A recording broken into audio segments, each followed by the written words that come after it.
I didn't have time to clean up or nothing. You guys are just gonna have to put up with me like I am tonight. Sorry. This is as good as it's gonna get. Can everybody hear me okay? I know it. I went on a couple minutes early versus the 10 minutes I was late. I don't even know what to tell you. Oh, I know, Joe. Technically, it's early. Can you guys hear me okay? We had problems with the microphone earlier, so we're good now. Everybody hear me okay? And nobody's saying anything. Okay, good. Multiverse, thank you for that. Breeze, Kurt, good. Okay. All right. So there we go. Now listen, I don't have a moderator tonight.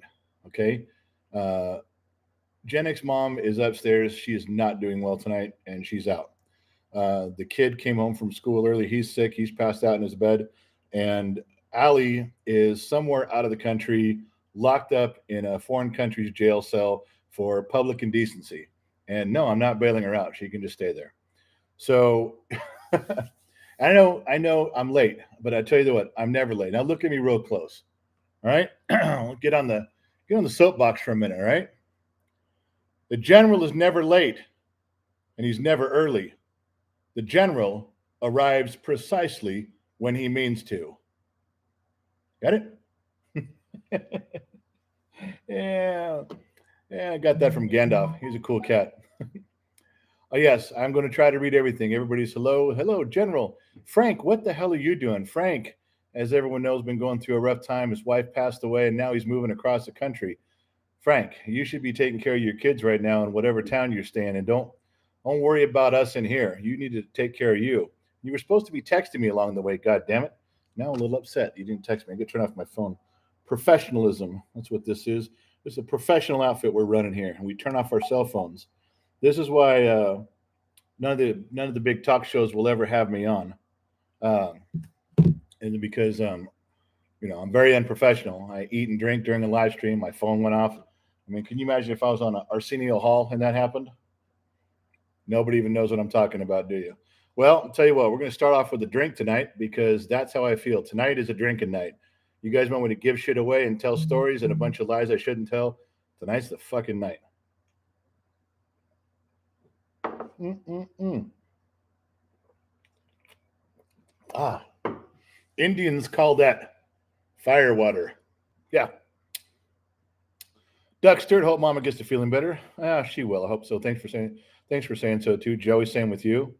Joe, thank you guys for all the well wishes. I'm reading them. It's just tough to not get tongue tied reading everybody's name, but that's good. We're here. Did I see that Mrs. Four Watton was here somewhere? You should load all the ranks. Mrs. Four Watton sent the kid some stuff in UPS today. We took a peek at it, but the kid is so sick he hasn't been able to open any of it up. I mean, I know what's in there because I looked inside there, but I'm not going to say anything because we're going to do the kids' reaction to that. But it's so gracious and nice of Mrs. Four Watton to even think of the kid. And you guys send him stuff. You don't have to, and she did. And it's stuff he's going to use. The two things he's going to use all the time. And the third thing, I guarantee, is going to end up on the big shows. And we're supposed to do a big show tomorrow. I know everyone's going to go out partying and barbecuing and shit, but put a TV outside and we can join you too.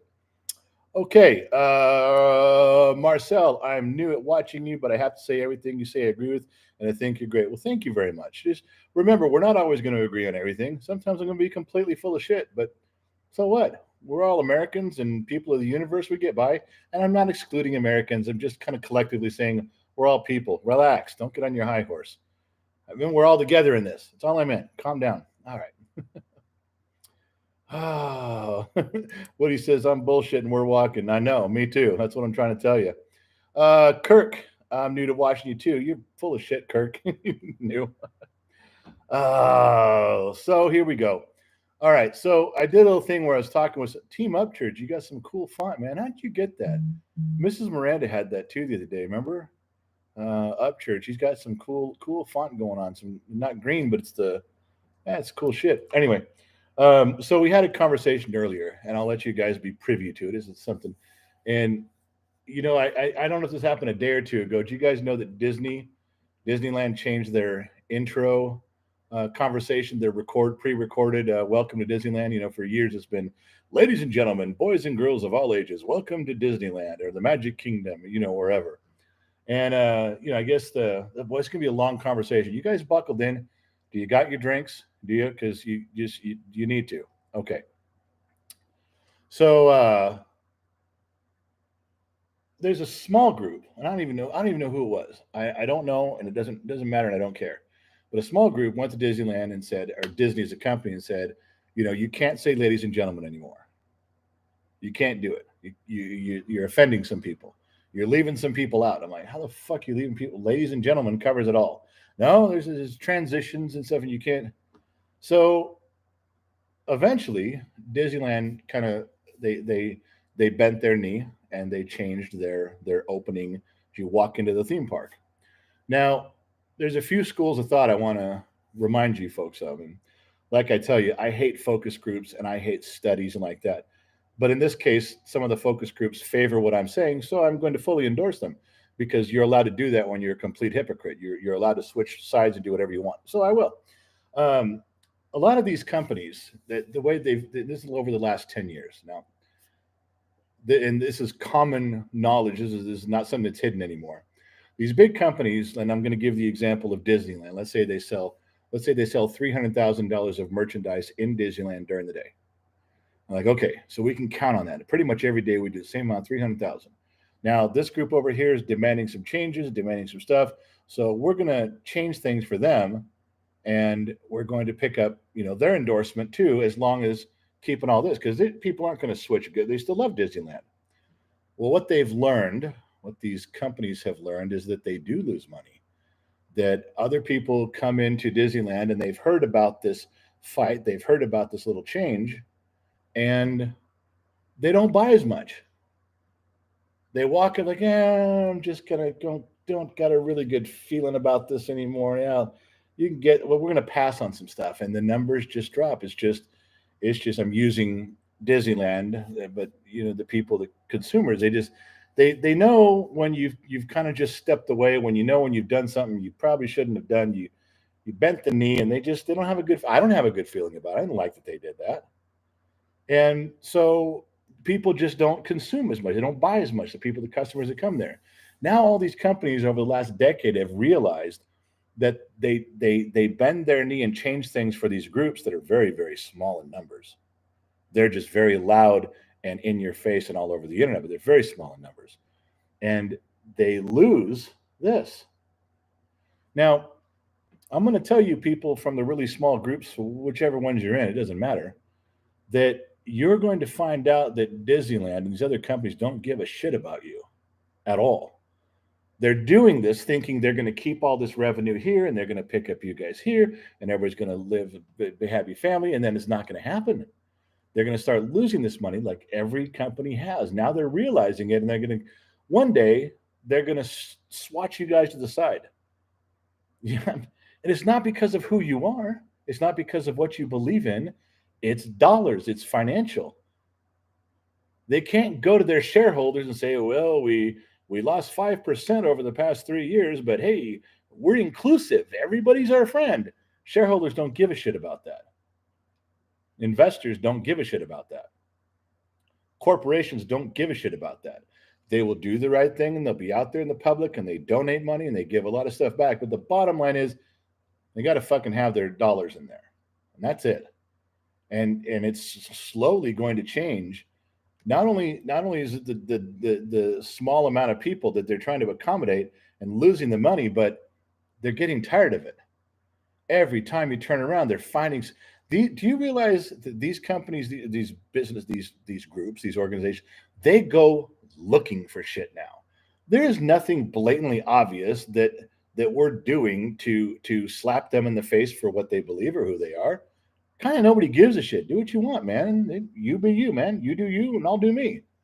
So they go looking. Who had to sit there and listen to the intro at Disneyland and have somebody go, hey, this is that fucking thing says ladies and gentlemen. Bullshit. We got to write a letter. Why? Well, that offends me. Okay? You're allowed to be offended. So Oh, no. That offends my way of life. Huh? So? Well, you have to change. No, I don't.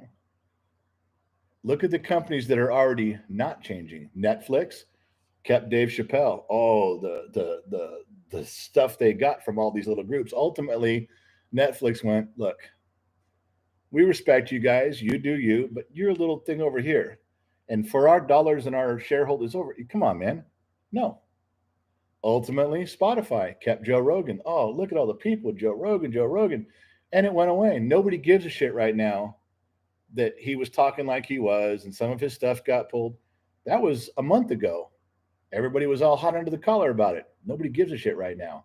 In fact, if I hadn't brought it up, would you even be thinking about it? Nope. Nobody cares. And big corporations are learning that when they bend their knee here and it costs them dollars here, they're not getting any more revenue. And if they just kind of say, give a little state, hey, we're sorry you feel that way. We love you guys, but move along. They keep the dollars and nobody cares. This group doesn't keep going. They don't keep hounding you day after day after day after day for the next 20 years. They don't care. They move on. They're going to find somebody else. So now you're going to see companies kind of divided into two camps of categories, really. The ones that gave in and the ones that didn't. I'm looking it up, man. I'm poking around, noticing some stuff. Hold on, I'm going to lose something here. Who's typing in? Ginger Viking Jesus. Ginger Viking Jesus. $5. Boss, I live to offend. His opening line, I live to offend. Hard work, bloody knuckles and pain. Add about 20 pounds of copper. I'm ready to melt today. I run on a mix of booze and cuss words. My man, Ginger Viking Jesus. You know what? If I was like Prince and I couldn't change my name to a symbol like he did, I'd change it to Ginger Viking Jesus the Second. Yeah, that's probably fucking pretty cool, man. I dig that. Thanks for dropping that in. Oh, shit. Another one popped up. Hold on now. Hold on. Multiverse Media Space, $10. Do you have any advice for a millennial whose last family member is his grandmother who is very sick? So I've been her caregiver and I can't work due to need to be here 100% of the time. Yes, I do. You hang on a second. When I'm done talking about this stuff, we'll get right to you. Ties in with my family right now. All right. So back to what I was saying. You have these two. You have two camps of companies that are emerging, and they're seeing the handwriting on the wall. They're seeing places like Netflix and Spotify that moved on, got through it, and nobody cares. Doing right past it. Now, the problem that is obvious to everybody else, all the rest of us who live down at street level, who live in the nuts and bolts kind of area of life, we already know that you if you're offended by something, you're allowed to be offended, and I don't have to change, and you don't have to like it, and we move on. The problem is that they have the social media and the advantage, and they can make it sound like there's millions of them. And they did somebody in West Virginia did a survey just called like I don't know, 10,000 Americans, and they just asked them some questions like how many homosexuals do you think are in the United States? And they said about 30%.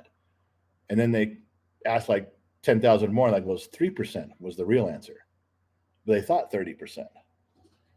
How many of them the United States are black people? They said 42%. It turns out it was like 12%. And every misconception you could have for who lives where was wrong, and the misconceptions were right. People thought they're not thinking that right, so they did the study. They called everybody, and everybody's perception of it was completely wrong. So no wonder you have companies that go, wow, this little group right here probably represents half of America. No, it doesn't. And I don't understand why when you pass a law, you're going to offend somebody. There's no law that's perfect.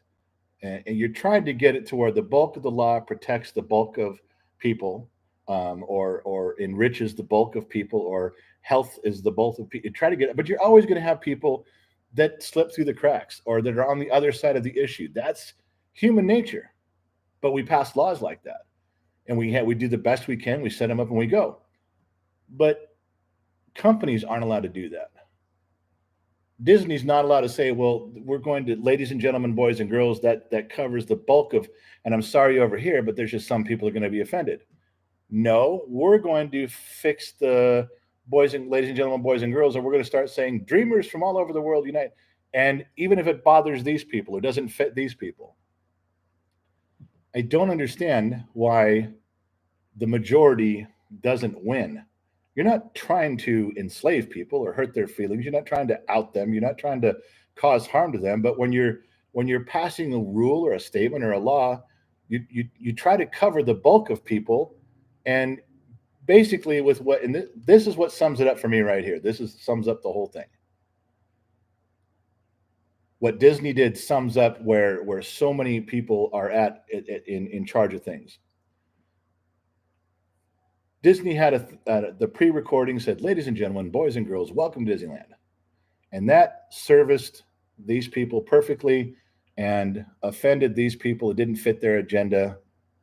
So instead of them going, hey, we want you guys to understand and adapt and deal with it and accept it, and this is just the way it is because we're over here, Disney fixes it, changes it, and now Disney goes to these people and goes, hope you understand, hope you can deal with it, hope you accept it, we don't do that with anything else. We literally don't do that with anything else. But then there's things that, I don't know. And then the general consensus of Gen X and a lot of us is that we fly off the handle and go, what the fuck is going on? Why is everything backwards? All the time we're looking around, what the fuck is going on? Why can't the checker when I'm getting my stuff out, why can't the checker say Merry Christmas? Because that might offend the smaller group of people. The bulk of people want to be told Merry Christmas. No. We're gonna change it to here and hope you guys accept it. When did that become fucking okay? Why can't you just use the same tone and the same words that you're going to tell these people? Now we understand, but we hope you accept it. We hope you change. We hope you adjust. We hope you adapt. And please, blah, blah, blah. Why can't they do that down here? We hope you guys accept it. We hope you guys understand. We hope you guys please understand. Please adjust. When you ask this group to do it, you're a noble hero. But when you ask this group to please accept and please adjust and please try to, then you're some sort of racist or something where you don't, you're a terrible person. I don't understand that. And no one can explain it to me. Not even these groups. When I talk to people, these groups go, okay, why the fuck did you guys just go do this? Well, it's because it's our right, and we have a right to be accepted and happy, and we have a right to be noticed, and we have a right to fit in, and we don't have to say, whoa. So what am I supposed to tell these people? You tell them whatever the fuck you want. But they are going to fit what we say, and we don't give a shit. They're the problem, and they're going to have to fit in. All right? Let me turn it around. And talking to these same people. I'm talking to them. And I say, turn it around. We're doing things this way. And you're fucking just going to have to suck it up, buttercup. You're going to have to fit in. You're going to have to adjust. You're going to have to adapt. Well, now I'm a horrible person and they're going to cancel my ass. Why? Nobody's trying to cancel you when you were telling the big group to conform, but we can't tell you to conform. No. It's just a small thing that I'm noticing that is now, I talked to you guys a bunch about the pendulum finally swinging the other way. You got all this out here that woke, and everybody's believed no matter what you say is the truth. And so now it's just starting to go back. The pendulum's starting to come back the other way. There's a few businesses that are, sorry, we're not doing it anymore. You kind of ran this agenda and this whole woke movement into the ground. It's one thing, when there's something you need to say that needs to be counted, but you guys ran it in the ground about everything. I got accused one time of being racist by how I was eating my breakfast. Yeah, by how I had arranged my food and my condiments around the syrup and the butter. I was racist because that's how white people do it. I said, well, here's a newsflash for you, Jackson. I'm white. That is how I do it. I know any other way. You ran it over a cliff, man. You pushed it real far. The Disney thing just happened, so it was on my mind. Um, I don't like it, but I like that the pendulum's starting to swing the other way. I like that there's big companies that are handling it politely and then just quietly moving on. Yeah, I dig that shit. I dig that a ton. Let's get back to multiverse media. Do you have any advice for a millennial whose last family member is his grandmother, who is very sick? So I've been her caregiver, and I can't work due to the needing to be her caregiver. There's no question there for me. There's not a question. There's not a the the only thing I'm going to give you is what an affirmation of what you're already doing. You have to take care of your family. You have to. You absolutely have to take care of them. You can't. So many people in this world start blaming. There's no social services and there's no care. You know what? I don't. It doesn't matter. Maybe there is. Maybe there isn't. But what matters is you're doing the right thing. You're there. You're you're doing it because you have to. Now, if you can't work, then you have to find a way to have some sort of income to pay your bills. Or if your grandmother has money to give you while she's being taken care of, that I'm not sure how that works in your family, but that's a thing. And I'll go back to something I told you guys a long time ago. Now I know Multiverse is talking about his grandmother, and he's got to be her caregiver. Do you realize in a situation like that, 50 years ago, 50 years ago, 60 years ago, when a situation came up like that. Oh, I know. You don't want to go back 60 years ago. That was when there was segregation and black people and minorities. I know you guys hate going back in time because it was the worst time in America ever. But let me help you out with something. 50 or 60 years ago, this guy would have been taking care of his mother in her house. Neighbors would have come over and helped mow the lawn. Neighbors would have come over and helped with the food and the groceries. Neighbors would have come over and helped clean up. Family members, you said you don't have any, but family members would. If the neighborhood couldn't do it, then there was a church in the neighborhood, and the church would get together and come by and help out. And if it got too much for a church to do it, then it was a city, a little town. You'd have a little city meeting, and they say, "Hey, by the way, at the end of our agenda, there's a person over here who lives in our neighborhood, lives in our city, and they're trying." And the city would come and say, "Hey, can we have some donations? Can we try to get some other people involved, some of the churches?" And it would go up the ladder until finally, if it got really bad, yeah, you could go to the federal government if you needed help. But things got solved at street level back then. Yeah, back in the time that you say was such a terrible time in America, that's time when we pulled together and got things done because it was the right thing to do. Back then, we did things quietly, without fanfare, without announcement, without praise or glory. We just did things that needed to get, we pulled together as people. That's the way it was. You quietly did things for the right reason. This whole thing with Disneyland changing their thing, they could have just done it. One day they could have just switched it from ladies and gentlemen, boys and girls, welcome. The next day it could have just said dreamers of all ages, and no one would have known the difference. They could have just done the right thing quietly without any fanfare. You just do the right thing because you know it's right and you do it. But they're not doing it because it's the right thing. They're doing it because they're making a political statement to these people, to this group. So they called a press conference and it was in the newspapers and they went on the news and they had spokespeople. Yeah. Then it's almost never the right thing if you're looking for the attention and the fanfare, if you're doing it on purpose. You're doing it like that? Wouldn't have happened 50 years ago. The thing you're doing right now, the right thing you're doing, the best thing you're doing, you're on the right path. Taking care of her. Unfortunately, you don't have any family, and I don't know what the neighborhood situation is, but it's really different now. When my grandparents grew up, my grandfather knew every person's family for 10 to 20 houses in each direction on both sides of the street. I barely know 6 people in my whole neighborhood. In the 30s and 40s and 50s, the fences that separated yards was a 3 foot high chain link fence. You could look right into yard to yard to yard. It wasn't all this complete privacy and shelter and pull yourself together and don't be friends with anybody. We didn't have that. Yeah, the America that you guys all say, oh, terrible back then, terrible. Yeah, bullshit. It was pretty fucking awesome. And we got things done without fanfare. We got things done because we were friends. And even if you weren't even that good of friends, you still did the right thing. So, multiverse, I hope something comes together for you for that. I don't know. Gen X mom's doing the same thing with her mother right now. So it's a process. I hope some answers come your way. I don't. See, I told you I wasn't really going to say anything. I didn't have anything brilliant for you. Just been running my fucking mouth, making no sense. All right, you guys. How many people did we lose? Are we down to 5 people yet? Oh my God. Yeah, Daniel. It takes a village. Yeah, it did back then. It did. People just communities, a whole fucking different world. All right. Oh. Oh, so yeah, Mandy's Rain resolved their own issues. We did.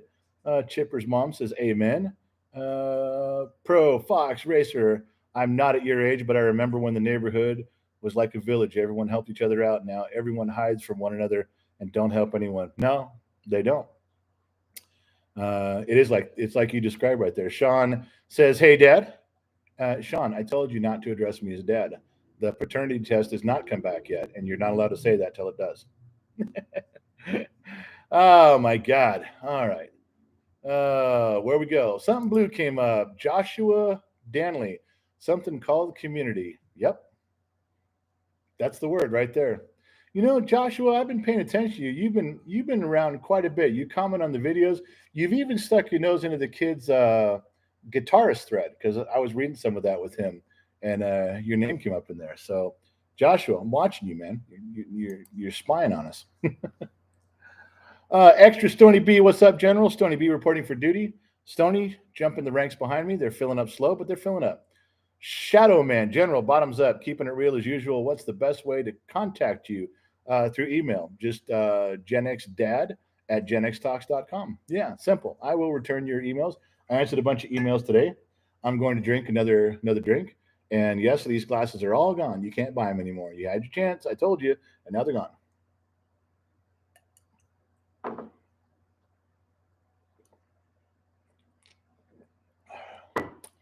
All right. Damn the torpedoes. Currently have my mother-in-law and her sister living in my house. Ugh. Yeah, it gets busy and tensions run high, especially when you got women there. Because I've learned that women all like to be in charge of the kitchen. They do, and you can sit back and drink and watch them. It's like a live soap opera when there's more than one woman in the kitchen. It's really trippy. So when I had 4 daughters and we had mothers and mothers-in-laws and grandmothers all in there doing holiday stuff for 3, 4, 5 days at a time, that's hilarious. That is comedy at its best. No lie. Tanner Simmons, you look like Colt Ford. I don't know who that is. I don't know. Thank you. All right. So you guys got anything to tell me or anything to ask me? Bum, bum, bum.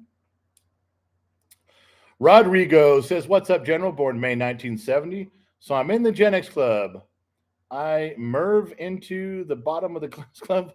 I merged. Oh, here's a blocked comment. I didn't block it. Comment, I am Gen Z and I don't judge human beings on skin color. If you're a nice person, I'll see that. If you're an asshole, I'll see that. Doesn't matter what you look like. Actions speak louder than words. Cameron, I'm gonna let that one go through. Come on now.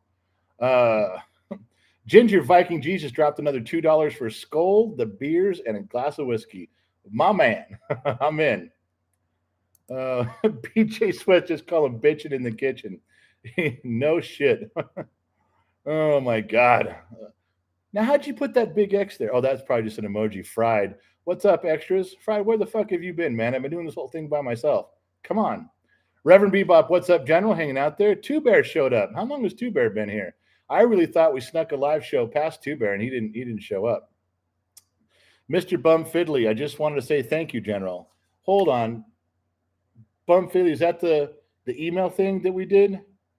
You said I was quick on it, but I was actually a day late, and then I did your bit part for you.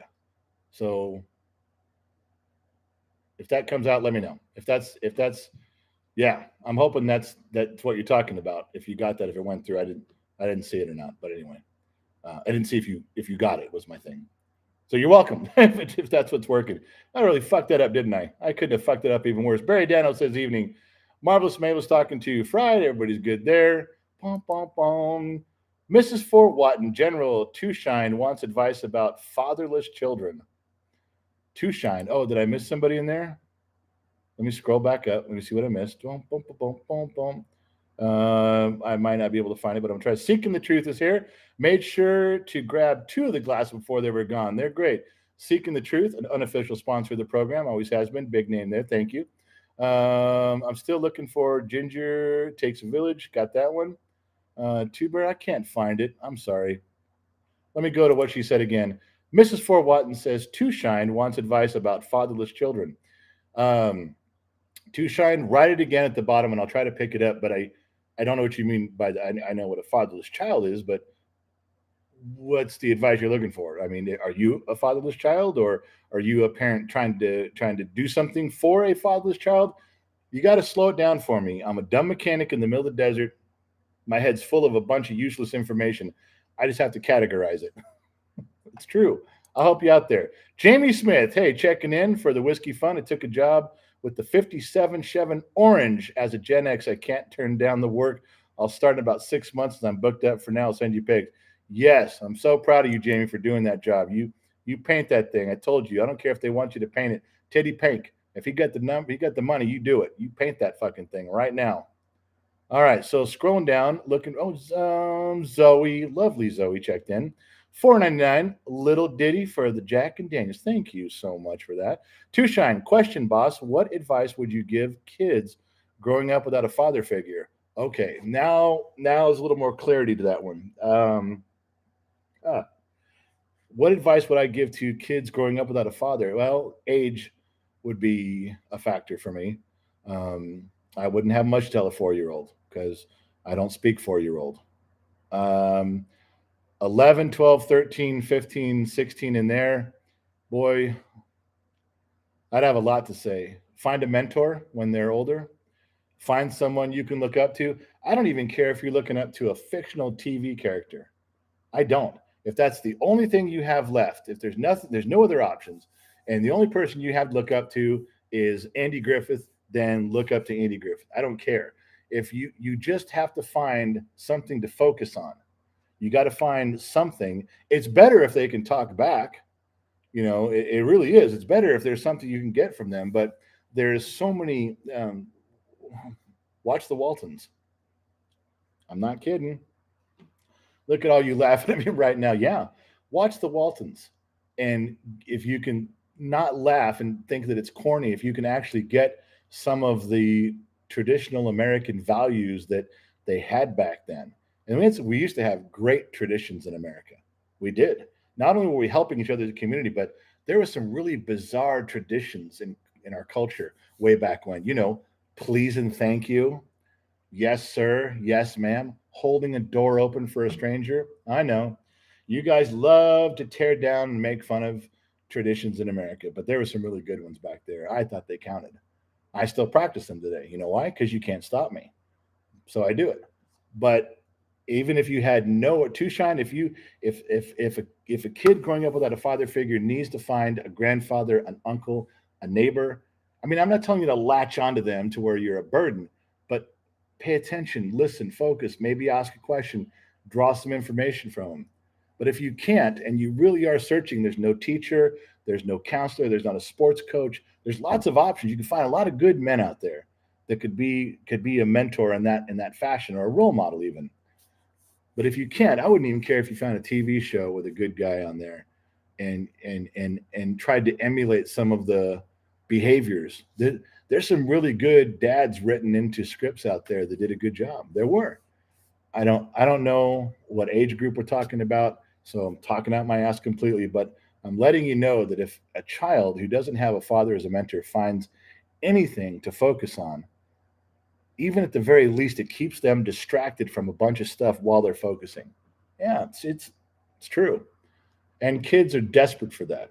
Children are desperate to have that role model, to have something they can focus on. They thirst for it. They will drive out in the desert and eat sand. They're so thirsty for it if it looks like water.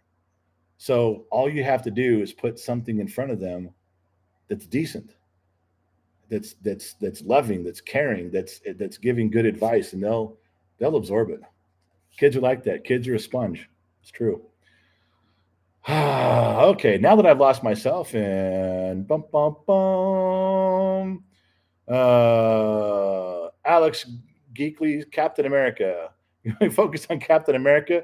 So put the kid down in front of the TV, turn on Captain America, and go, there you go, watch him. I guess you could. He really could. Oh, Ryan, 1999 for the whiskey fund, my friend. Thank you very much for that. You guys, I gotta tell you, I know there's nobody around here right now. We're all just flipping bricks. Jamie, this is from Melanie. Don't tell me you don't speak like a 4-year-old. If a kid hands you a toy phone, you're gonna answer it. All right, Melanie, you fucking got me on that one. And Melanie says, if you don't tell me you don't speak like a 4-year-old, if a kid hands you a toy phone, you're going to answer it. All right. You got me on that. Course correction in my life. I will never say that again. Melanie, you fucking nailed me. Good God. Oh, that's funny. Oh. Well, look at that. One of our biggest fans, he's been a personal friend of Gen X Mom and I for, God, I don't know, 35, 40 years. She can't ever comment in here because that glitch doesn't let her in. I've worked on it with YouTube. She's worked on it with YouTube. We can't get her in. She's not banned, but we can't get her in here. But today is her birthday. And she goes by her screen name. She puts it's Mary Mathis. That's her name on there. But Mary Mathis, I haven't seen you in a lot of years. I'll see you again sometime soon. I know about where you live. But I really appreciate you come by the program. You always support the kid in every little venture he's got. You've been very good about that. And you bought the shirts, you bought the glasses. You've been very good about keeping involved with us. And so I'm going to raise this glass to your birthday.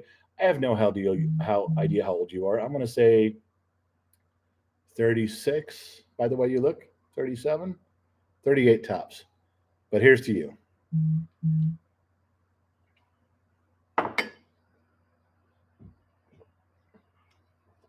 Oh, something's wrong. It's hitting me hard tonight. All right, Melanie, you got me on that one. I'll shut up. You're right. Proud Southern Mama. Good night, everyone. I had a loved one come home from the nursing home today. Being a Gen Xer who works full time and full on taking care of a person is a lot for one person. Much love from Eastern North Carolina. Proud Southern Mama. I'm just happy you had the strength to show up tonight. You go get some sleep. Take care of yourself, please, girl. Take care of yourself. Andrew Logan, $4.99 for the whiskey. What's your favorite drink? If you get a chance, check out Boonville whiskey. No, someone else recommended that too. I wrote that one down. Some fantastic spirits. P.S. Congrats on the Rams Super Bowl win. Thank you. I had very little to do with the Rams winning the Super Bowl. I probably take more credit than I should, but thank you for recognizing that. Where are we at? Chris Beckner, as a latchkey Gen Xer with a single mother. I grew up on 30-minute syndicated comedies. Andy Griffith's one great one. Yes, it was. We had a lot of great shows back then, didn't we? Stuff that kids laugh at today. They do. But we had a lot of good shows, and I can watch the Waltons, Little House on the Prairie, stuff like that. I really get a good vibe on the messages they're trying to put out about family. So, yeah, my favorite one is old number 7. Josh already answered that. He jumped the gun on that one. Hey, Josh, he's talking to me, not you. Barry Dano, almost all of us have drank water pretending it's tea during a tea party. Most of the time I drink air when they come to use some for you, and you got to pretend you're drinking it. Has anyone ever told you look like Bert Kreischer? Is that comedian who takes off a shirt and talks about the machine or something? I think you guys have mentioned that before. Stephen Lambert, hey, good night, Gen X Dad. 100%. Thank you. St. Martin, Home Improvement was another awesome show. There's some good stuff there, too. Yeah. Daniel Velasquez, I'm going to put my kids straight to the fucking wall. Now, Daniel, F is for Family is not really the kid show I was talking about. I have watched every episode of F is for Family 16 times. especially the first 3 seasons. I love that show. I relate so much to Frank Murphy. I can't even fucking tell you. It's just great. Oh man, Lionheart, no go. Same with Harley Davidson. The connection with their BOTGN extras is not for no reason. Now I don't know what you guys are talking about back and forth, but I'm going to interject myself into that conversation.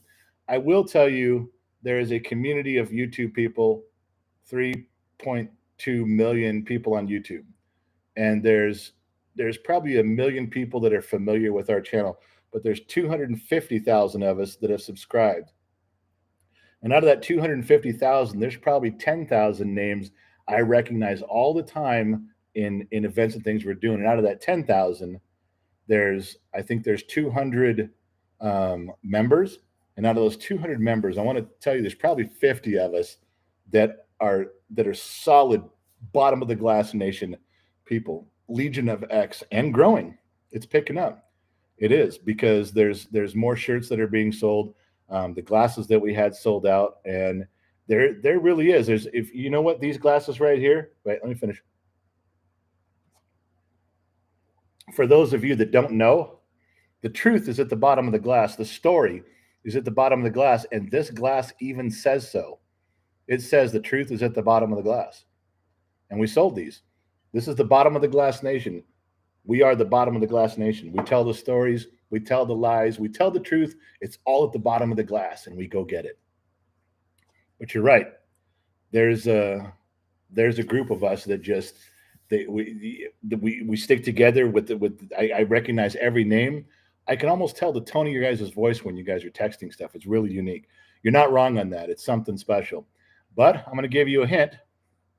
It's better than toilet water, Barry. I know, but I'm not talking about that video. Hey, Matthew says, I bought me the t-shirt. You did? Those Legion of X shirts there. Now I'm telling you the same thing about the Legion of X shirts. They're going to go. There's going to be a time when they say sold out. I know you're not listening, but you're going to think they're just going to be up forever, and they're not. I buy a bunch of stuff from them, and that's it. So I will tell you something that's coming, though. It's not available. Don't go look at the website or the kids shop with his Mogenix mom shop. It's not there. But I was talking with our guy back east in New Jersey who makes these, and I asked him to make me a shot glass, just BOTGN, something that will mystify people forever. When they find those things, in one day they'll turn up at a yard sale. They'll be out there. No one will know what it means. But BOTGN, it's a really cool font on there. And so he bought a bunch of them. He's going to send me a picture. If it looks good, it's like the font we want on that, then I'm going to buy probably 3 or 4 boxes of those. And then we'll put them up on the website. And then that's it. The shot glasses are gone. And that's all they'll be. But they're not there yet. We haven't got them yet. I haven't got a picture of them yet, but they're coming. Tushine, thank you, my good sir. You made me tear up. Tushine, I can't tell if you're like a kid watching this, or you're one of the adults, or you're a mom that has a kid. I don't know where you're going with that, but if it was helpful, Tushine, if all my ramblings did something, then the whole show was worth it. It really was. What did someone write? Someone wrote Highway to Heaven. What was that for? Did I miss something there? You bought yourself a t-shirt. Got that. Blaine says hello from El Paso. Got his. Happy Days, another good one, says Menace. Fernando Alvarado, I trip on how they come to your website and have the gall to say they're going to hold reservation. Like, who invited you anyways? I lost on that. It sounds like I'm on your side. I'm pumped up. I'm like, yeah, fuck yeah. Who told those guys? I just lost on what you said exactly, but it sounds like I'm right with you. No wheelie bar. Bartaloo, fuck. I have to have wheelie bars. You got to leave me alone about that, man. I do. Ginger Viking Jesus, the first, because I'm the honorary second. To be honest, I've never been big on sports ball. I've always been more of a gearhead. Rally racing and IMSA over NASCAR. Yeah, you can. I like NASCAR too. I never was my thing. I never got into it like you guys do. I don't disparage anybody's in that, man. If you want to watch sports like that, that's a sport. Don't tell me it's not a sport. Do not try to tell me. No one should tell me NASCAR is not a sport. Those fucking guys, the endurance and strength they have to have, and concentration, they have to have agility. basketball, you have agility in moments. In football, you have agility in moments. Those fuckers have it for 4 hours straight. And if you fuck up for half a second, you're dead. So don't tell me it's not a sport. It's a dangerous goddamn sport. No, no, no. Okay. Frank Blee, when are we getting more stories about the box? Frank, you're right.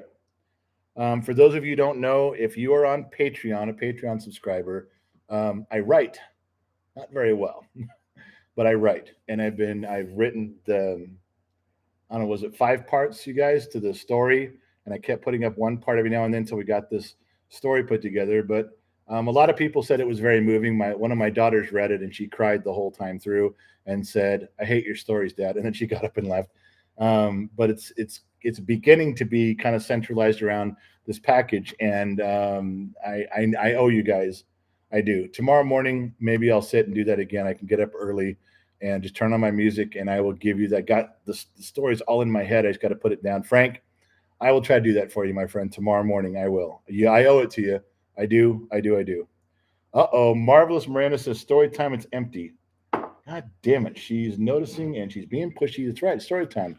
All right, you guys, I'm way up on the comments here. I mean, I'm behind on them. But I'll tell you what. You guys write a topic down. You guys write a topic down. I will scroll to the bottom right now. And whatever, there's probably 3 or 4 of you. And whatever topic is there, I will try to come up with something from my past or something I heard about or I know, something that relates to the 80s, the 70s, Los Angeles, something in my childhood area. I will scroll down and I will try to give you a story. Hopefully, it's a topic that I got some knowledge on, that I did something with. I have to have some experience on it, or I can't talk about it. You can't even make up a good story if you don't have some basis. If I don't have some experience in that, I'm all fucked up on even that story. John Stevenson, 1999. Split this between you and Gen Z kid, 23-year-old here who agrees with you so far and everything you said on this channel. There's going to be a few things you know, because I blow the kid off with some dumb answers on some shit. I argue probably where I shouldn't. He catches me in a bad time, but for the most of the time, for the most of the part, I try to give a true accounting of whatever I'm trying to present. I do. So, John, I appreciate that. $20, 10 for me, 10 for the kid, and I will apply it correctly, and we'll move on from there. I appreciate your words. Mm-mm-mm. All right, I'm going to scroll down now. All right. What'd the hide one say? I want to see that one. Somebody, I'm not even hiding that stuff. You guys realize that? That's Tomash. General topic that really interests me on what idea led to the result. Wow, what a fun to listen to your insights, and everything works out and clarifies. Something positive came from my being tired. Well, good. Then yeah, we're on the same page. Marcel left $6.99. Thanks, my man. Uncategorized money goes to the whiskey fund. I have to tell you that. All right, scrolling down. What do I got? Motorcycle girls and music. Okay. The gas shortage in the 70s. He's already said the Manson story. Hella storms tonight in Jersey. Thank you for all you do. Embarrassing moment in a restaurant. Yeah, I kind of covered that one time about the girl who stabbed me. Bird dog pizza. Most worthwhile arrest. I told you guys the Fiero story, right? We didn't we talk about that? We did that once, right? Oh, Wolf says, good evening, General. Good evening, Wolf. Childhood famous movie, film, location visit. All right, there's a few in there. The Northridge earthquake. There's some stuff. Any Burbank stories? Yeah, you could probably dig up a few of those. It was a first car, Ewan. We don't talk about my first car around here. When we talk about my first car, we lie. And we talk about how I had a Mustang and how cool it was, low mileage, pristine condition, and I had it the day I turned 16. That's the lie we tell. I'm telling you that I drove a red 79 Pinto. Fuck that. We don't. No, no, no, no, no, no. Key party. St. Martin, you really hung up on the key party. We did that the other day, or we touched on it a little bit. All right, so let's go with most worthwhile arrest. Well, Arrest? Do you mean like processed and released, or like arrest where I had to sit in a holding cell overnight, or because a lot of times in the valley growing up back then, they did a lot of catch and release. They'd handcuff you and they'd read you your rights, but they get you downtown. They put you in the drunk tank and then let you go. Or if you were underage, they'd put you out front in the lobby and they'd handcuff you to that fucking uh, wooden. It's not a chair; it's a bench or wooden bench with those metal bars on the end, and then they let you go. So those aren't really arrests, but they're kind of being detained out of there. The most worthwhile arrest, I would have to say, we were down. Okay, he's passed away. His name was Jeff Fox, and he was 7'1" or 7 foot tall, and he looked like he got stuck in 1973. He had straight, long blonde hair and this long, chiseled, square jaw. I mean, he is a poster child for the 70s. Cool fucking cat. And he was a little older than me, not by much, but his friends didn't like me hanging around because as they were starting to drive, I was still riding a mongoose, and but he would always tell them that I'm okay. He would always tell them that I can be there, I can hang out, I can be part of that. He would allow me the privilege of being around his friends. I mean, this goes all the way back to when his friends were on mongoose and I was running around on a scooter, little push scooter. As a 13-year-old, when you've got 18-year-old friends around there, or you're allowed to be around, there's a lot of playboys and shit you get to be part of that you would have not been part of had you been hanging around your friends. No, no, no, no, no, no, no, no. So there was a lot of benefits to me hanging around with those guys, but they smoked a lot of grass and did a few lines and stuff that I never got into. But long to keep that part away. So anyway, there was a concert, and who was playing? It was Rush and somebody else down at I think it was the LA Sports Arena. Now Jeff was driving, and there was like 5 or 6 of us, and I was the youngest one there. Now he was probably 20, so I was 15 or 16. So I was able to go do some stuff. So we got tickets, and we all go down there, and we go see the show. And apparently he had parked. He had a '67 Impala, primer gray, and he had parked in some sort of a no parking thing. You're not supposed to be there thing, and as we were walking all the way back to the parking lot and got to the edge, I think he was parked. If I remember, he's parked up on the curb, so it would have been the sidewalk, but not the sidewalk. Some neighborhoods like where I grew up, they had a sidewalk, a little patch of grass called a parkway, and then the sidewalk, and then your property. And I think he parked up where the sidewalk would have been on the curb. Anyway, so he gets out there, and we walked all the way out to concert over, and there's a tow truck driver getting ready to haul his car away, probably because it was parked wrong. So Jeff and then we all run out there and we're talking to the guy, which turns into arguing with the guy. And the guy is on his radio and he's talking. And like 3 more of his tow truck buddies show up quickly because they're all working the event. They're all working the concert yard, towing cars out of there, making money. Well, I don't think Jeff could fight very well, but he was tall and he was ominous looking.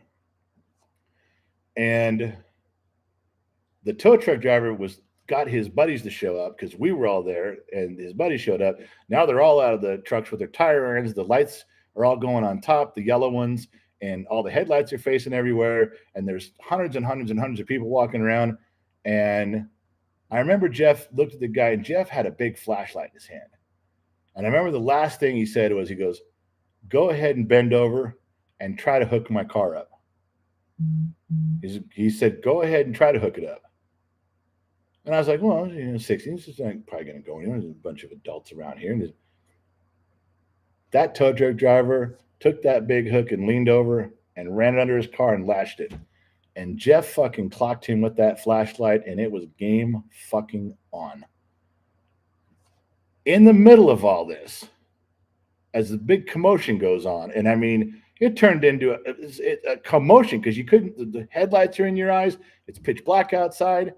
All of a sudden, Jeff throws me his keys and goes, "Get my car out of here." All right. Now it's parked in a funky spot between the street and the curb. There's hundreds of people riding around. I lit this thing up and just took off in a straight line. As soon as I got not more than 100 yards down between the fence and the parked cars trying to find a way to get back on the street, there was a cop in the parking lot keeping pace with me with his lights on. So I found a way in the street, turned back around, and came back down. By then, all of Jeff's friends, the tow truck drivers, just laid out. Jeff jumps in the car and takes off, leaves his friends there. I'm in the passenger seat, and now we're running from the cops. And we're downtown. I mean, we're down in the LA area. We're not in the skyscrapers, but we're fucking downtown. He has no idea where he's going. This isn't our backyard. We don't know what we're doing here.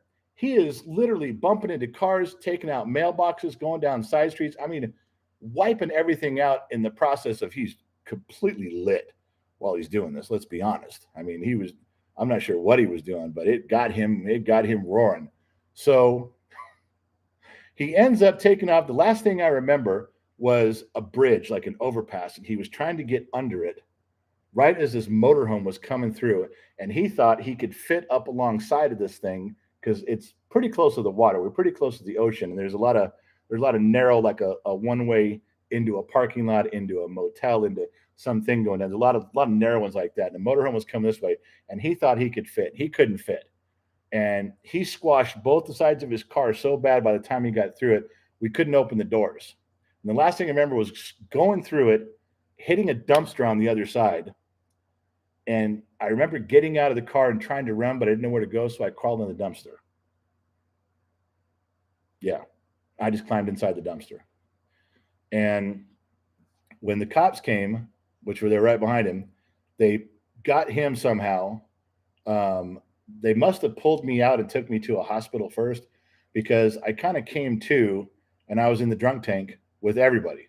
The tow truck drivers were there, his friends were there, he was there, and I was there.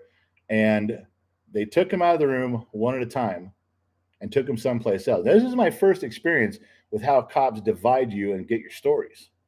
I didn't quite get out that till that point. So I'm the last one to go. Now, all I know is I'm not going to say anything because I don't know what they said. No matter what I say, I'm either going to contradict their lie or my lie is not going to match their truth. So I refuse to say anything. Finally, last guy comes in and says, okay, if you're not going to tell us anything, you're going to jail. You're going to stay here until the arraignment, and you're not getting out. And I didn't know what to say because I knew they had all probably told there was 13 people with 13 different stories. Whatever I'd say was going to be fucked up. So I still didn't say anything. So they arrested me. They formally charged me and sat me in there. And the following Monday morning, I had an arraignment, and they get out. And it turns out that because I never said a word, because I didn't say one thing, because I didn't rat on anybody, I didn't lie and tell an amazing story, which I probably should have done. But because I didn't say anything, it turns out by the time of court day, when everybody showed up again, we weren't around each other and the tow truck drivers till then. Every single one of those dudes came to me in the hallway and shook my hand for not saying a word. I was the only person who didn't tell the truth or a lie or a story. I didn't say one thing. So for me, that was my best arrest because I didn't say a fucking word. I didn't know what to say. I didn't know where to go with that. So I shut up. I didn't say one. I wasn't helpful at all, which made the cops really mad. But every single person came back to me. Even the guys that were pissed at us, the tow truck drivers came and goes, "Hey man, heard you didn't say shit." He goes, "You didn't open your mouth." So for a long time, for years and years, people that ran that circle, they always used to say, "Hey, that dude won't say shit, even if his mouth is full of it. He won't say shit." And I didn't say shit. So for me, that one right there, probably the best moment of getting locked up and feeling the best coming out of it. Yeah, because breaking into, falling through a skylight and an air conditioning vent at a Toys R Us out on Sherman Way, got arrested for that too. That was funny because they caught me with a bunch of Barbies. I'm gonna stick with the other one as being the better one though. So there you go. There's your story. Why do you guys get me to tell this shit? I don't even know why you guys. God. Yeah, there you go. Rex. Gen X didn't say a fucking word. Didn't say a goddamn thing. I've had moments where people fucked up an entirely bad situation with me screaming, "Don't do it! Stop what you're doing! Stop what you're doing!" The cops arrest everybody, and they ask me what happened, and I walked right up to the cop car and go, "That motherfucker right fucking there." I've done that. Going, "I told you to stop. I told you not to do this. You dumb son of a bitch. Now you got me in trouble. Go fuck you." I've done that, but in this situation where we're all in trouble, I didn't say a goddamn thing. There you go. Oh, Mrs. Fort Watton, the tale about you and Gen X mom were 1,000 miles apart when you first started dating, and where? She was still in Sun Valley, where her mother lives today, where we grew up, and I was in Central Oregon. I was in Bend, Oregon. That was where I was at. That was the two things. We were 1,000 miles apart, and we started dating again and got reacquainted. But it was like I told you, we went a year without seeing each other, and it just she had kids in a life and I had kids in life, and it was very difficult. But yeah, some of the best moments I had then was after we officially did it. I would fly her up to Portland. I would take my kids to my mother's house, to their grandmother's house, and they stay with grandma for the weekend. They love doing that. And I would fly her to Portland, and we would spend a weekend together once a month. And that was our thing. When she would fly home, I'd already be planning the next one. I paid for the tickets, and yeah, that was some of the there's no way you could ever tell anybody to date and learn as much as you can about the other person. Talk when you spend 7,000 minutes a month talking to someone, uh, you learn a lot. You learn everything they do every minute of the day because there's nothing else to talk about. So you learn everything. You do that for a year, you know everything about them, every feeling they've got, everything one way or the other. You know all the good, the bad, and the ugly. So when you do decide to go further with that, you're stepping into warm water, and it felt great. So there you go. All right. Boom, boom, boom. That was part of it. That was part of it. Where we at? Oh, Ruth Paul, dude, you would pay for me and my stories. You'd get the Gen X discount, though. Yeah, I probably would, man. You know what? We're sitting around a campfire or sitting around a bar. I love listening to stories. I love listening to stuff that people got into and the shit that happened. Oh, Michael Jones, did I make Portland weird? No, back then, Portland was a beautiful city. Uh, Portland was Portland was a beautiful city. It was a small town too. It was a big city that felt like a small town, and it was just wonderful to be there. I loved going to Portland. The airport was clean and beautiful and nice. The whole city, the bridges, the grass and the trees, the people were wonderful. I mean, Portland used to be one of my favorite places to go. You couldn't pay me to go there now. The leadership in the past 10 years, 15 years has fucked up Portland to where I don't even recognize it. But Portland used to be wonderful.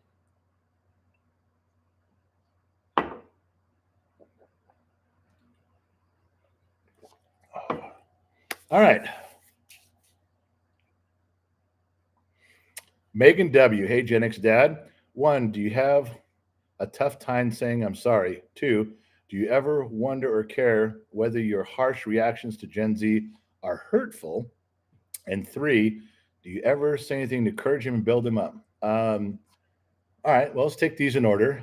Megan, do I ever have a tough time saying I'm sorry? No, no. When I fuck something up, I know pretty quick I fucked it up. And I learned from some dude. This is from an old school teacher in the LA school district. He went up to like superintendent, I think it was. I knew this guy till he was about 92, and then he passed away. One of the best pieces of advice he ever gave me, especially in marriage, but relationships. He said, if you know you're going to lose early. And I didn't know what that meant. And he said, now listen to me. If you're ever going to lose an argument, if you know you're losing a fight, if you're in a discussion with your wife and you already know you're losing, don't drag it out. Don't don't fight and argue.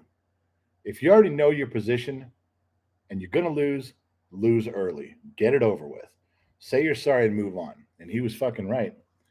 And once I started implementing some things that wiser people had told me in life, my life got so much easier. Once I actually listened to the words of experience, and it was hard for me to do that. It was really hard for me to implement that. But once I learned that I respected someone and their opinion, and I started actively working on what they'd said, my life got way easier. A ton. So yeah, that's one. Do I have a problem saying I'm sorry? Nope. If I'm wrong and I fucked it up, I will genuinely come and go, look, I fucked that up. I'm sorry, I blew it, and try to get past it with whatever it is.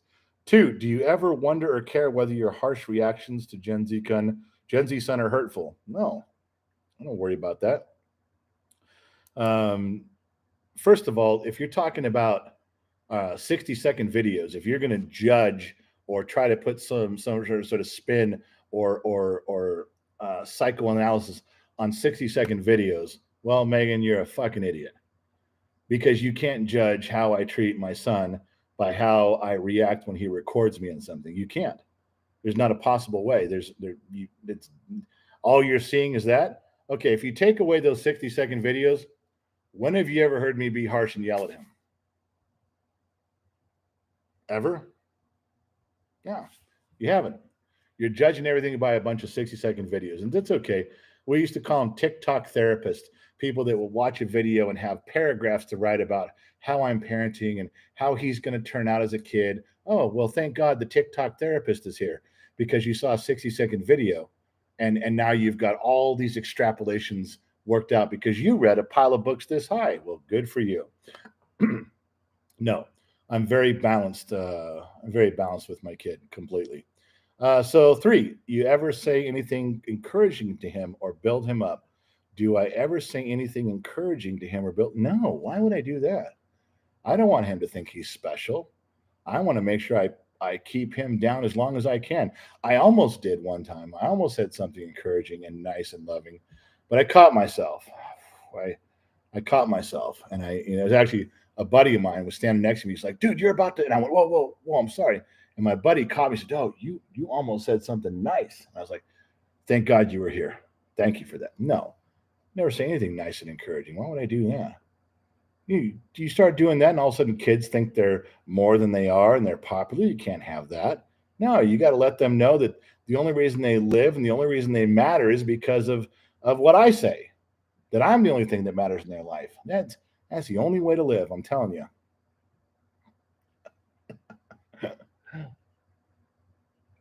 Mm. Oh. Oh. Oh, she says, Megan says, yeah, you kind of sounded mean when you were teaching him how to drive. All right, sorry, that wasn't a 60-second video. That was a 90-second video. You're right. Oh, you guys, I'm telling you. Ricky Baker, you're way fucking late, man. I don't know where the fuck you've been, but I don't know how I carried the show so long without you, goddamn Ricky, but you're late. All right, so where are we at? Dum. Tomash, General, how the hell do you grow a mustache without cursing the whole world when while eating steak with a mustache all enters your mouth? 5 years in the trash out this case. Look, eating with a beard and a mustache takes a little practice. It does. You get a slot mess going on. You got a napkin. You need 3 napkins when you eat. That's just the way it is. But it's the price you have to pay for looking like this. I mean, if someone tells you you're going to burn up 5 napkins at every meal, but this is the result, you get to keep this. I'm investing in napkins. That's all I got to say. Oh my God, where are we at? Boom, boom, boom, boom, boom. All right, what I missed? Now I got to scroll up. I missed a green thing came through something. Barry Dan, I'll scroll back. You missed my other super chat. All right, Barry, scrolling back, scrolling. Keep them comments scrolling. Rawhide. Robert Barnhouse, $1.99. Thanks, my man. Mrs. Fort Watton, the tale about. How far do I got to go back, Barry? The fuck did you say that was so important? I'm looking. I'm going. Wait. Dan Lopez poured me a bunch of drinks. Found that when I scrolled back. Scott S. did good evening, General. Gave me some there. Thank you very much. Kevin Grimes did one of these. Well, I'm picking up a lot of cool shit here. Bradley Wellington III, $4.99. How about a good Dotson story? I don't have a good Dotson story. I got a Dotson joke. My grandfather, on my father's side, Bradley Wellington III, don't you know? Quite right. He said, How about a good Datsun story? Now, for you guys who don't know, Datsun was what Nissan was called before they became Nissan. They were Datsun. They had cars and pickups and stuff, and it was a Datsun car company. So, how does the joke go? God, I haven't even heard this joke in 40 years. It was a Japanese car company. So the Japanese guy says, they started making cars. They said, we got to come up with a name for our car company. He says, oh, you must name a car company. And tell us name. And the guy says, oh, I don't know a good name. I'm not good at this. He goes, oh, you must. He says, I can't think. Name a car company. He says, you come up with name or you're fired. And the guy says, okay, when do you need it? He goes, tomorrow. And the guy goes, that soon? That soon? That soon? Datsun? See, well, that's the way the joke went.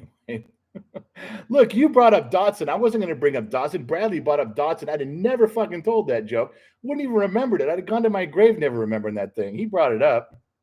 All right, scrolling back. What's the other one missed by Barry, Banana Fanable, Barry, Fee 5, oh, Mary. Barry, I'm scrolling all the way back up. Now it won't let me go back any further, my man. I'm sorry. I didn't get what you said. Null and void. In Texas, barbecue sauce is beard wax. In Texas, barbecue sauce is beard wax. I could see that. We have a running joke, and I don't want to get started on people with what's the best barbecue sauce, because we'd never get an answer. We'd be here all day. So I will tell you, I will concede right now that there are hundreds of really good barbecue sauces. Some of the best ones I've ever tasted were in Texas and St. Louis. Me personally, just the stuff you guys do there is fucking delicious. Absolutely delicious. However, out here, there's two from the kid and I always argue. Mine is Sweet Baby Ray's. I love Sweet Baby Ray's. I don't know where it's made. I love Sweet Baby Ray's. And the kid loves, there's Lucille's. Lucille's is a bar and restaurant out here in Arizona and Long Beach. And we had one here for a while till the recession hit and then COVID hit. But they have a brand of barbecue sauce that's really good too. So the kid and I always fight over which one is the best one. But I'm telling you right now, those two, I've had some great ones. Tugboat 420, $5. Can you tell Iceman's joke? Not the clown from the other day. The joke about Sheamus. The Sheamus joke, you guys can just go see. It's on the kids he posted. He took a fucking. I was drunk in the garage and he came and made me tell the joke. You guys have heard that one. All right. All right, I might do it. Hang on. Let me scroll down. I got nothing else going on. Fuck it. Why not? Okay, Barry Daniel, scroll back. You missed my super chat. I didn't see it, man.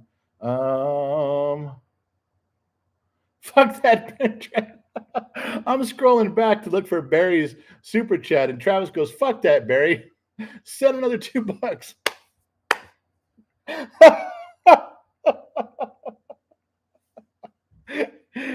Travis, my man. Fuck that. Oh my God. Travis, you made me fucking night, man. That was great. Michael Jones, click the like button. Oh, yeah, I'm supposed to tell you guys to do that. I forget to do that all the time. Barry Dano said, I was thinking the other day that you need shot glasses with a short story on the bottom. I don't think you could put a story on them. But Barry, I told you, they're the guys making us those shot glasses, BOTGN, and no one's going to know unless you're part of the Bottom of the Nation Glass Club. And I'm going to buy a few boxes of those, and I'll put them up. When they're gone, they're gone. When they go up, we'll let you guys know. And members on YouTube and Patreon is going to know first. Just the way it is. That's fair. That's fair. Come on, they paid. Johnny Tidwell, he's backing up Travis. Money talks and bullshit walks. That wasn't the intention of the whole thing, but that's funny, though. All right. So, where was that? There's one more here right there. No, Barry Daniel, we got that one. Laura, my first husband's car was a Datsun B210. I remember those. I do. Not a bad car. They weren't. All right. So, tell you the Sheamus joke. Well, I got to pour a little bit of a glass. If I'm going to tell you the Sheamus joke, this is Iceman's famous Sheamus joke. We should call it that from now on. The famous Sheamus joke from Iceman. Iceman used to live in Bodfish. Still got a house there. He kept his little cabin up there in Bodfish. but he lives in Arizona now because of a girl. Null and Void, welcome to Legion of X. Null and Void, I'm sorry, man. You've been lurking around here for a long time before you came a member. You came a member at the wrong time. We are literally an airplane flying through the Alps with no windows, and you joined right now. And all that means is that now you get to sit towards the front of the plane. All right. Welcome, Null and Void. All right, so here we go. Did you feel bad for ever throwing your son's phone? Did you ever feel bad for throwing your son's phone in the pool? Not for a fucking second. No. I'm pissed that he got it to work after that, which is why I smashed it. Fuck that. Okay. Not a short story. Barry Daniel, $2. No, not a short story. Short story. Not a short story, comma, short story. Okay, Barry, one of us has to start drinking more. Either you got to drink more so you'll make sense, or I got to drink more so whatever you're saying makes sense. But when you say no, not a short story, comma, short story, you got me cornered there, man, with an affliction of logic, and I don't know how to get around it. Okay, so yeah. All right, so the Sheamus joke. So the Sheamus joke is set in Ireland, of course, and there's a really old man sitting at the end of the bar. And hold on, someone's chiming in here. Patrick Willis, that Asian accent was on point. I'm surprised somebody didn't give me $20 and say they were going to cancel me, Patrick. Thanks, Patrick. Appreciate that. $20 in my. I am an official honorary Asian from this point on. Why? Because I did the accent and Patrick stamped it approved. We're done. Once Patrick give the red stamp of approval, I'm fucking out of here, man.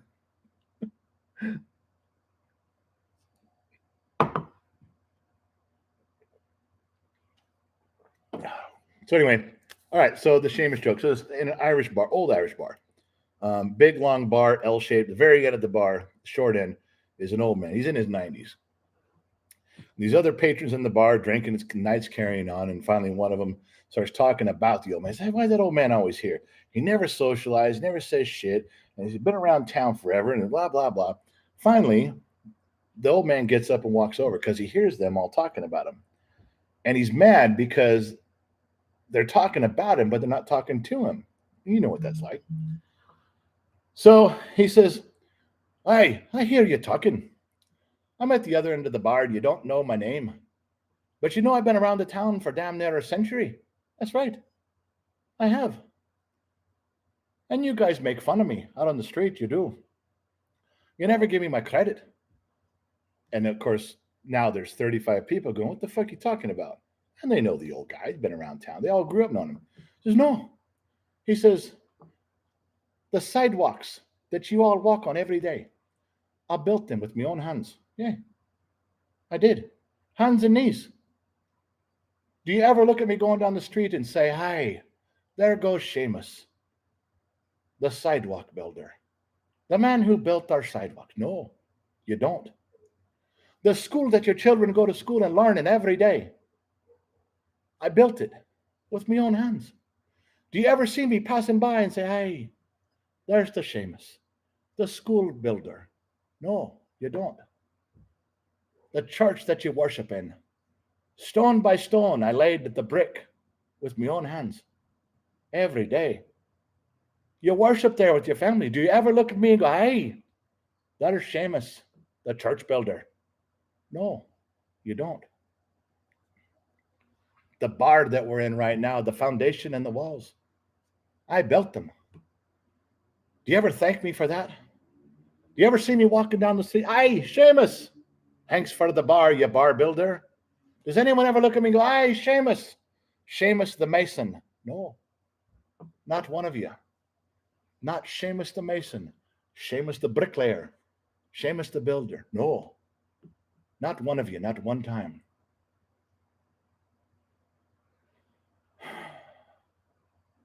But you fuck one goat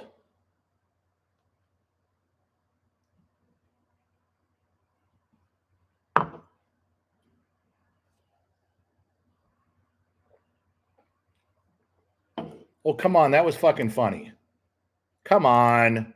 Come on. That had some meat to it. All right, pub builder. I'll change it next time. Come on. Was that good? Not one thing. Not one person. I'm never telling the fucking Sheamus joke again as long as I live. Not even when you guys aren't around. Come on. That was okay, right?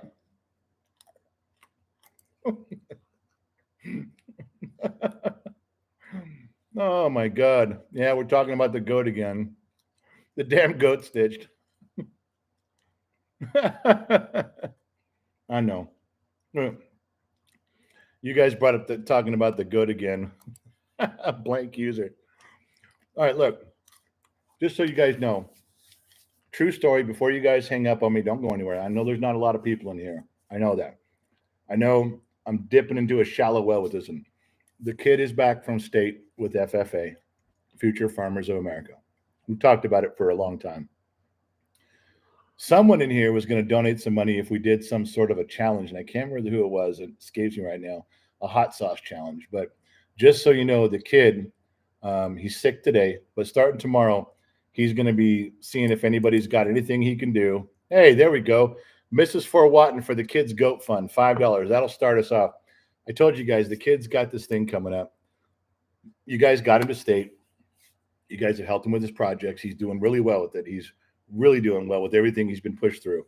But he's got to buy this fucking goat. He's got to raise this fucking goat, veterinary feed, water. He's got to put it in a stable or something. So just so you know, there will be sometimes when people bring up about donating to the goat. That's a real thing. It's a real thing he has to raise money to do. He's doing extra chores for me. He's going to try to buy his fucking goat. If he gets enough money, he can participate in this. But I don't know how much fucking goats are. I know he's got to buy a baby goat. I don't know how the vet bill is going to be. I will. Marshall Whitfield, welcome to the Legion of X. Marshall, you ever opened up your eyes from a dead sleep right before a car crash? Well, you just did it. There's going to come some stuff on that. And Mrs. Fort Watton just put $5 towards the fund. There's been a couple before and a couple of the live streams. We got a few bucks here and there. But just realize the kid's going to be going through that. He probably won't ask you directly for it. He'll just talk about doing it. You know, he's not real good at like, oh, can I please have $10 for this? But it is a big thing. And not all of the kids can do it because the parents can't sign on for the commitment. It is a little bit to do this, but he really wants to do it. He's been trying really hard. He's got his grades up. He's just, like I said, he was sick tonight. He missed one of his events at school. He stayed after school as late as he could, and then Gen X mom had to go get him. There is stuff coming for that. So just so you guys know or you're aware of that, that's a thing. Mrs. Fort Watton and Sheamus reminded me some of the story was worth it. Mrs. Fort Watton, you've been more than generous tonight. And with the UPS package for the kid that he's going to wake up to tomorrow morning and look through it, you've been an avid supporter of the program. I have no idea why you tolerate me. I hope it's for all the right reasons, but thank you for that.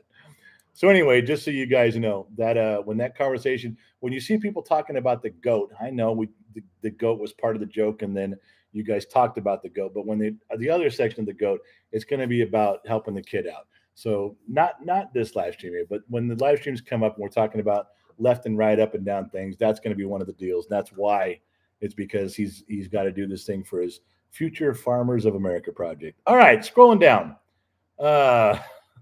I didn't bring up the goat. You guys fucking did Bartoloo bananas. Someone else brought it up, and this is for Watton. This is, yeah, you guys, I tricked you into asking me the Sheamus joke just so I could plug the kids' goat program. Oh my God. Hey, Patrick, $5 for the kids' goat. Thank you. All this stuff gets added up. Gen X mom goes through all these things and puts things where they're supposed to go. Just like, you know what you guys gave to her the other day? Remember?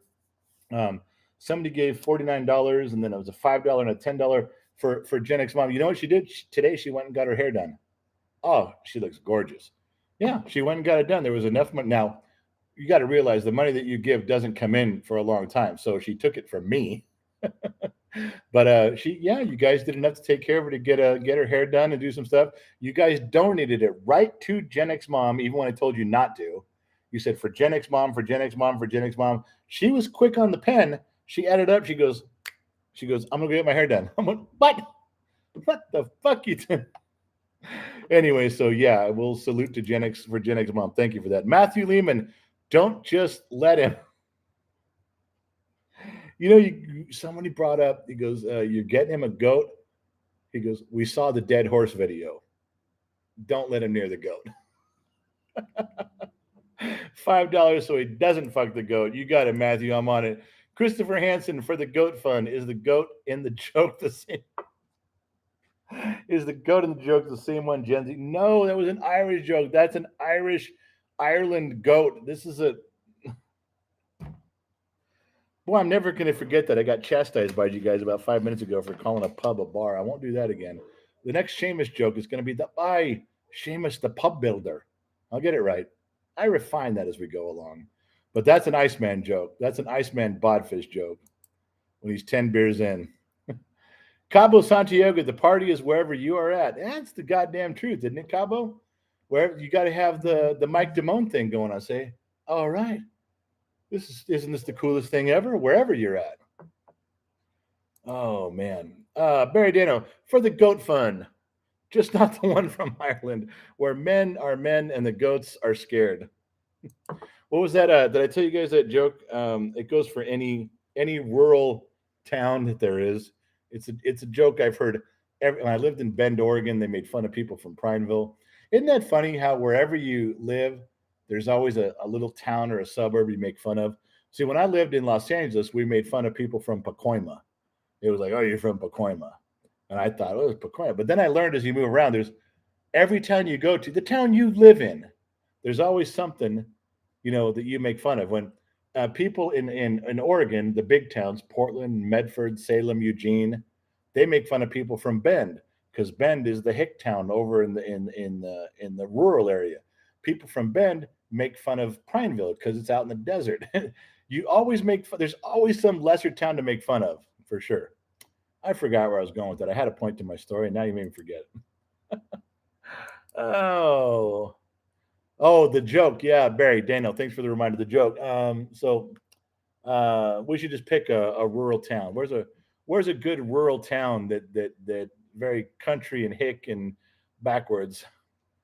Terry M, bottom of the glass nation. I like your hammers and wrenches on that, man, Terry. That's pretty fucking cool. Come on, give me a name of a hick town. Give me something here. Bend is high rent district now. I bet it is. Lancaster, Pennsylvania. That can't be a hick town. From a smaller town called Bonneville. Yeah. Spam Valley. Okay, Boonville, Mississippi. Bumface, we'll take Boonville, Mississippi. So do you guys know about Boonville, Mississippi? Do you guys familiar with it? Let me straighten you out of some stuff that goes on in Boonville. What are the 3 most common lies told in Boonville, Mississippi? Ready? The 3 most common lies told in Boonville, Mississippi. Lie number 1. I paid cash for that pickup truck.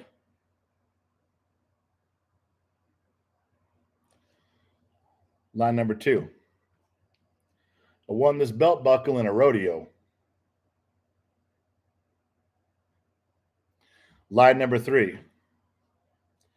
I was just helping that sheep over the fence.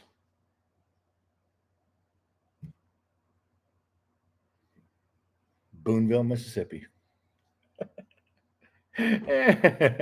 Oh, come on. It works everywhere. Morgantown, Ronan, Pleasantville. You can tell that joke. Come on.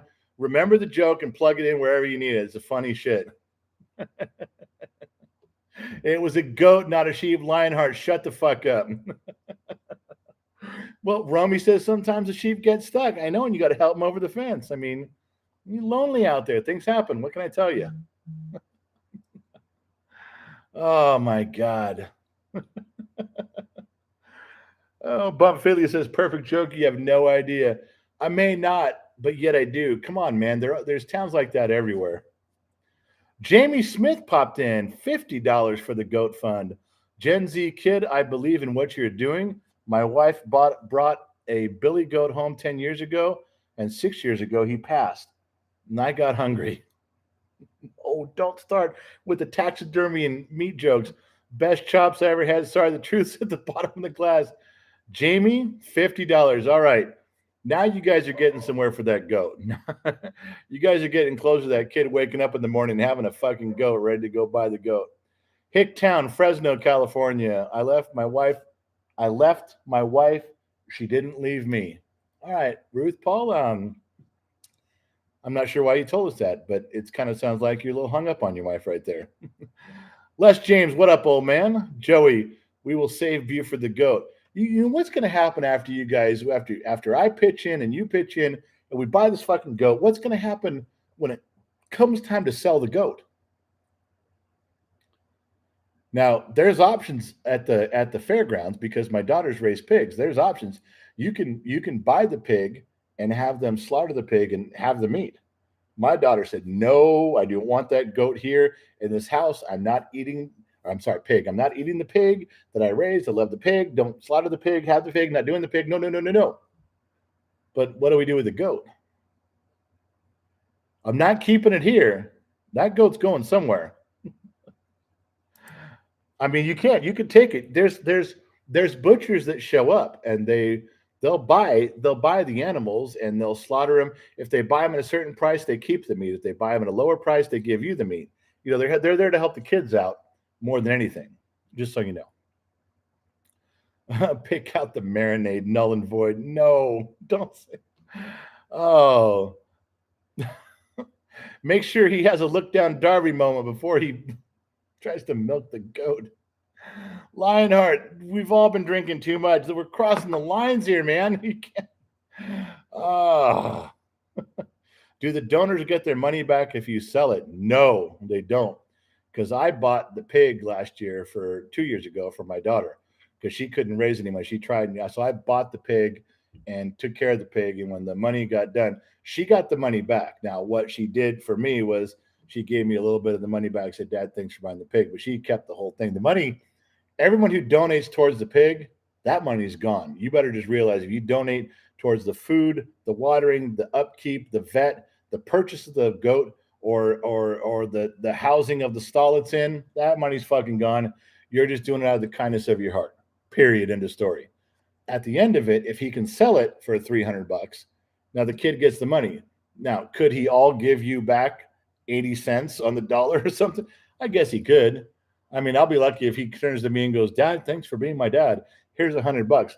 Gen Z kid will take that money. He'll go do something with it. You know, he's not a video game addict where he'll go buy a game. No, no, no, no, no. He'll go try to put that someplace. You watch. But if you guys are going to donate any money to the kid, you just realize, like most parents do, when you donate it for the right reason, the right cause, that's where your heart ends because that's where it stays. It goes with the goat. John Stepson, fair enough. Here's for the goat fund. Thanks, John. That's a couple times you chimed in on some stuff tonight, my man. I appreciate that. Yeah, it is fair enough because I'm not going to lie to you and tell you a bunch of shit. I'm telling you this is how it fucking goes. Buford's going to die at the end of this, and we're all going to hear a story about it. Tomash from Israel, General, email me an account details for the project, and I will collect friends and forward it to you. Hey, Tomash, you've done so much from so far away, and I know that money thing is hard for you to get done over there. You've been trying to do that 3-liter whiskey thing for months now. Tomash, I'll email you, but you don't have to try so hard, my friend. Yeah, you don't. I appreciate you all the way from Israel. You've been a good friend of the program, but I'll email you. But you don't got to try so hard, my friend. We appreciate you at the level you're at. We do. Trust me.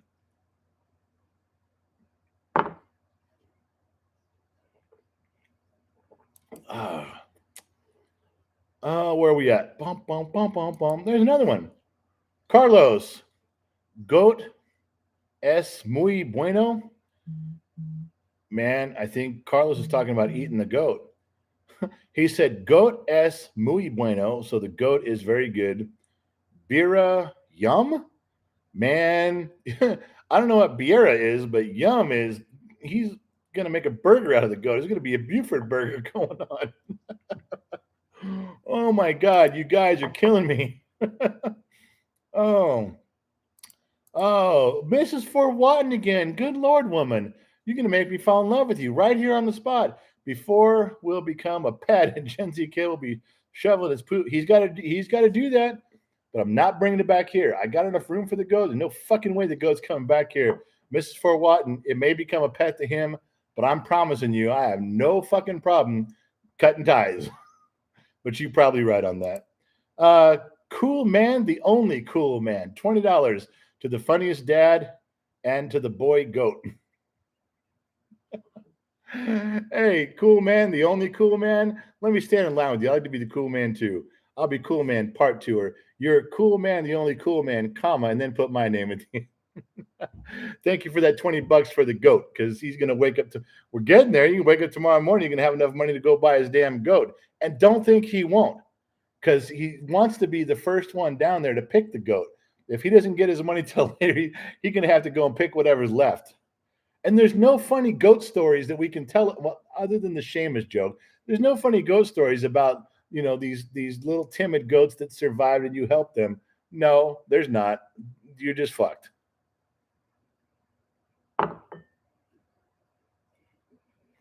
Hmm. Goat boy, Jim Brewer. Take your hands from your pockets and don't suck your thumbs to be. I lost that one. It scrolled up on me. I'm sorry, Blue. It's rolled up. I'm sorry. Barry Dano, out of the excavator and back on the crusher tomorrow. There's 5 for the Sinatra Fund. Good night, General. Barry, thank you for not forgetting the Sinatra Fund. I'm going to hold that up this weekend for the Sinatra Fund. You damn right I am. Mrs. Fort Watton, damn the autocorrect. I type Buford. Because he is. All right. Mrs. Fort Watton, don't lie. Mrs. Fort Watton, don't lie right now. What are you drinking?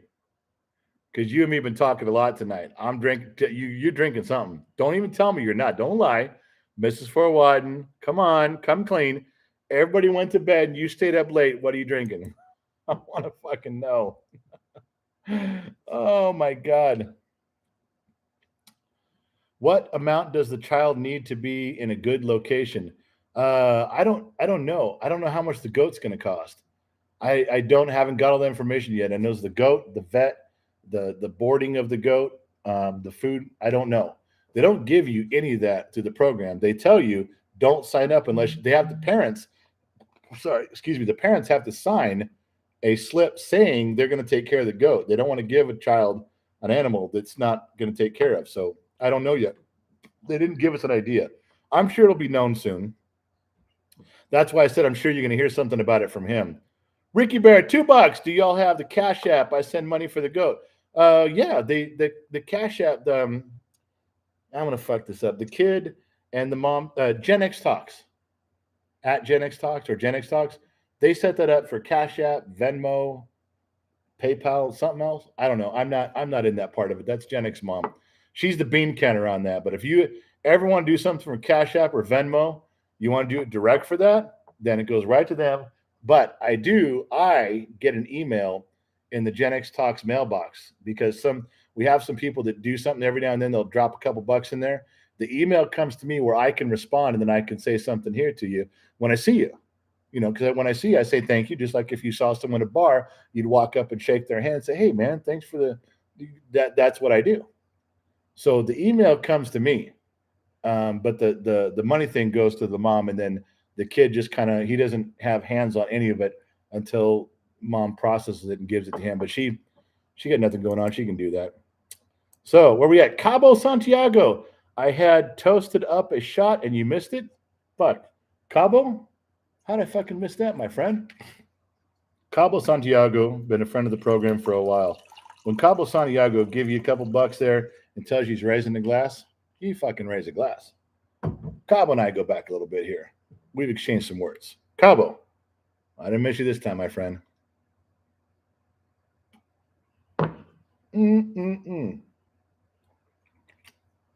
Training wheels. Ewan Porter, how did Sheamus find his goat in the long grass?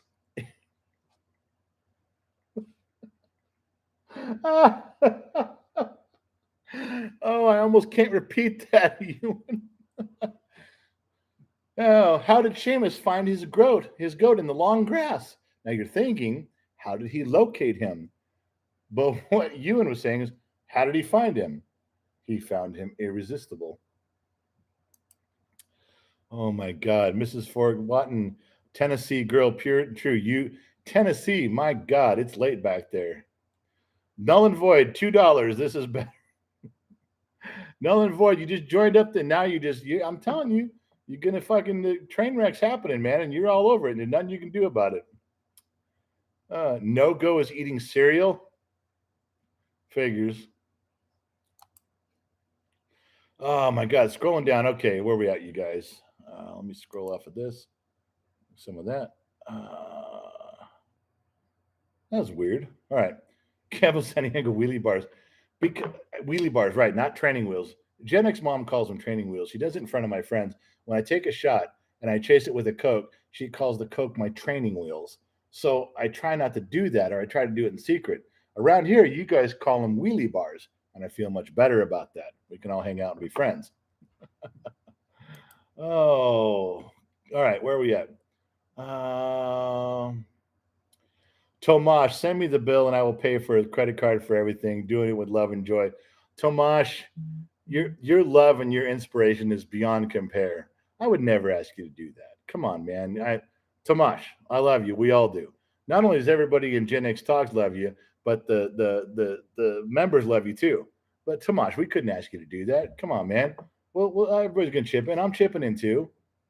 But thank you for that. What a good sentiment there. Ramundo Cortez, where the fuck have you been, Mundo? Just stopping in to say hi. Busy tonight. Our season is definitely back here in Vegas with a vengeance. Good. Seems people are making up for 2 years, no events. Ramundo, I'm so happy to hear you say that.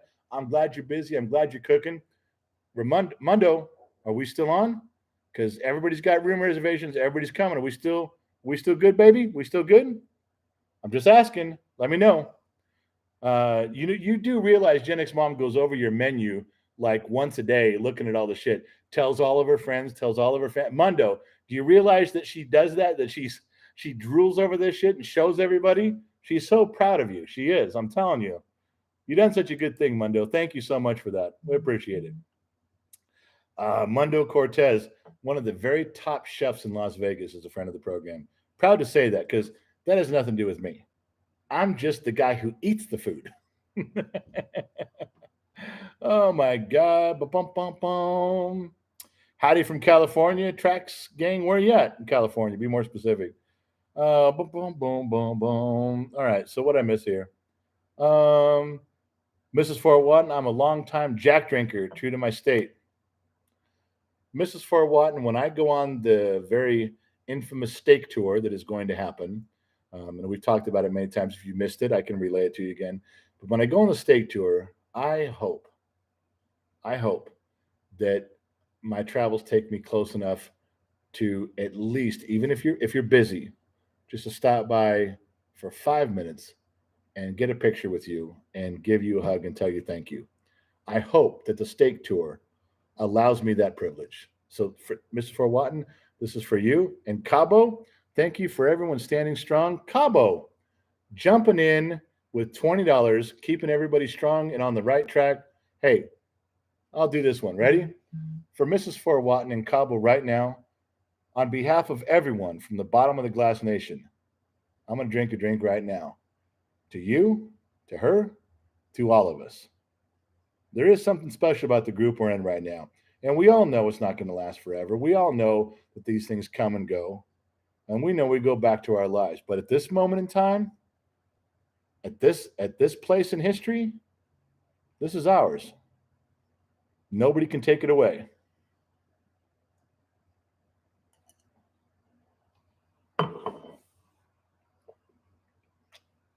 And that was for the bottom of the glass nation. Doesn't get any better than that. Well, Stephen, greetings from Minnesota. Ricky Baker's pouring a few glasses. No go. Hopefully you can make it to Connecticut. I'm going to try. All I know is right now it's New Orleans, Florida, Blue Ridge Highway, Smoky Mountains, all the way. I'm trying to get to Vermont. I want to show the kid the syrup out of the maple trees because I saw that when I was his age, and then Niagara Falls. Now after that, I might take a month to do this. I may take 4 weeks and travel slow and see everything I can see, Gettysburg and all this stuff. I don't know what happens after that. But I want to do that. So that's the rough, loose path of it right now, just so you know. Cool man, the only cool man, and I hope he get better. I guarantee he will. Mrs. Fort Watton lived in Chattanooga for 54 years, live in Dayton now. Whoa, you live in Dayton now? I thought you said you lived in Tennessee. Now I got to go to Ohio to see you?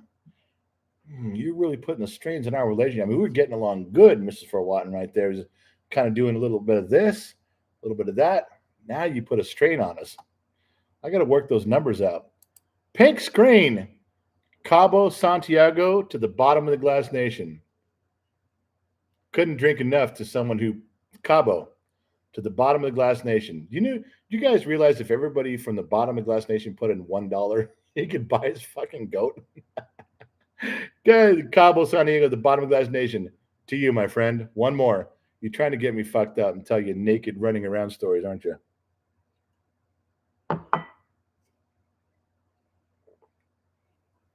Oh, Jesus. H. Tap Dancing Christ. What's another one? Right arm over the wicket. Cheers, brother. Good day from Brisbane, Australia. First of all, love everybody from Australia. I can't even tell you. That's like a thing with me. I just do. I don't know why. I've had a place in my heart for Australia for years. Right arm over the wicket. Right arm over the. Is that like? Is the wicket the arm of the chair? Is that a sports thing? Is wicket part of a sports term? Boy, you got me on that one. Right arm over the wicket. Does anyone know what the fuck he's talking about? Because I'm trying to participate and I fucking can't. Chris Simpson, welcome. You're an extra. Chris Simpson, I feel sorry for you, my man. You became an extra right at the wrong time. You became an extra.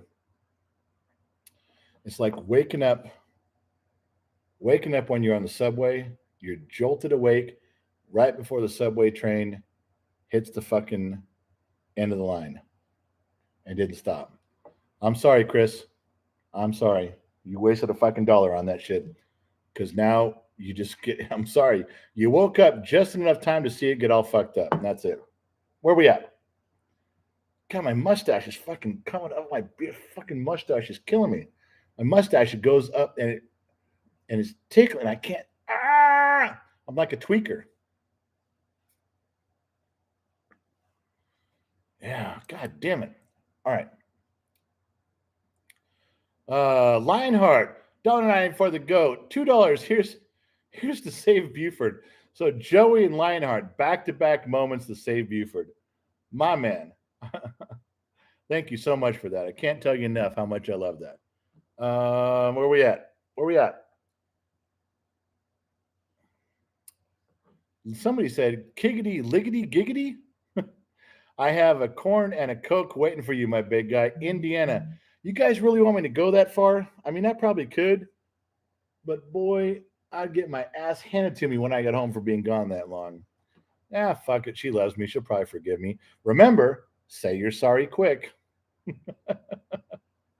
Tomash, I said impulsively from birth, General, my promise is a foundation and a difficulty that must be fulfilled towards myself. Tomash, no one doubts your sincerity, my friend, or your heart. None of us do. Dan Lopez goes, bought a car today. Thanks, man. Romy says, I'm in the IE surrounded by tweakers. You know what? You're a lot closer than I thought. I'm down in your area often. I know what IE is. I know where you're at. Well, I mean, don't know where you're at. I don't want you to think I'm a stalker, but I know where about you're at. Rex says he's going to eat Buford. You guys got to not talk like that. Marvelous Miranda for Sheamus the Goat, back-to-back. Oh, I don't even have one. Okay, Miranda, if I just pour one, are we cool? Please, sweetheart. Tell me we're okay if I just do one. Tell me it's going to be enough. I can't. Miranda always raises two glasses, and I think she fucking is serious. I think she drinks them on the other end. I really do. All right, Miranda. I'm just kidding. I'm a man. Take it.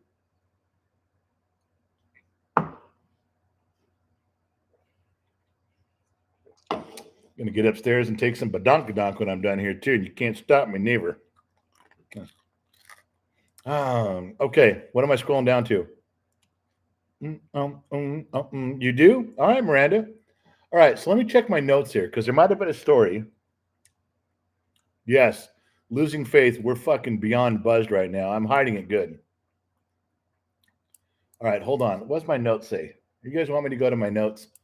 There was something in here. I had some stories and stuff. Hold on. Um, I told you the grape vineyard story. I told you the ball story when Gen X mom grabbed the balls. I told you that one. Uh, um, those one aren't good. Those are all my. I wrote down the people I impersonate because sometimes you guys pay me dollars to impersonate people. That's stupid. Okay, so don't. I can't. Well, that one's really not a good story though. That's kind of I was a kind of a fucked up asshole in that story. I'd tell that one. All right, so where are we at? Who? Oh, Mrs. Fort Watton, you missed me. Scroll back. Did I really? I couldn't have. Let me scroll, dear. If I missed you, I'm sorry. Simpson, Mr. Fort Watton, Dayton, Tennessee, 40 miles north of Chattanooga. I got that one. Is that the one you meant? I got that one. That's why I thought you were in. Oh, Dayton, Tennessee. Oh, and I said Dayton, Ohio. All right, all right. I'm sorry. Stupid man, 12-year-old brain. Just so you guys know, Gen X mom firmly believes this. She's not spouting nonsense. She firmly believes that men stop maturing at the age of 12. And she can prove it all over the place. The shit we do, our actions, the jokes we tell, the thing she goes 12 years old. 12 years old. Look there. Look what he said right there. 12. Look at that. 12, 12, 12. That's what she does. 12 years old. So I'm sorry, Mrs. Forwatton. You are correct. I fucked that up. 12 years old. I do apologize from the bottom of my heart. Cabo, for the second shot, General. Cabo, you're trying to get me fucking hammered right off the bat. JJ Gosnell, BOTGN. Here is my $1 times 5, raising a glass to the bottom of the glass nation in salute to you, General. Well, how am I going to say no to that? Cabo's got you running up. JJ Gosnell's got me running up. Fuck. You guys know I should not be drinking anymore. You guys know I'm already 3 sheets to the wind right now. I'm not quite to the point of slurring all of my words, but I'm getting very fucking close. So, fuck it. Let's keep drinking. All right. I got a story.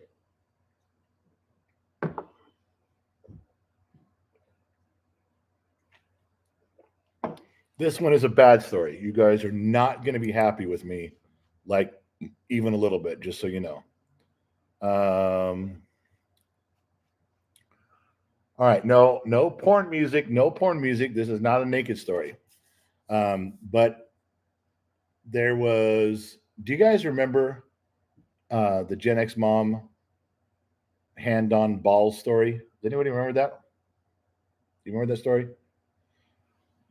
Because you have to, if you remember the story with Gen X mom and the hand on ball story, this is the woman that I was talking about. This is the woman, the wife of the friend. We went out as like 3 or 4 couples, and we went out that night, and this is the woman that wouldn't shut up.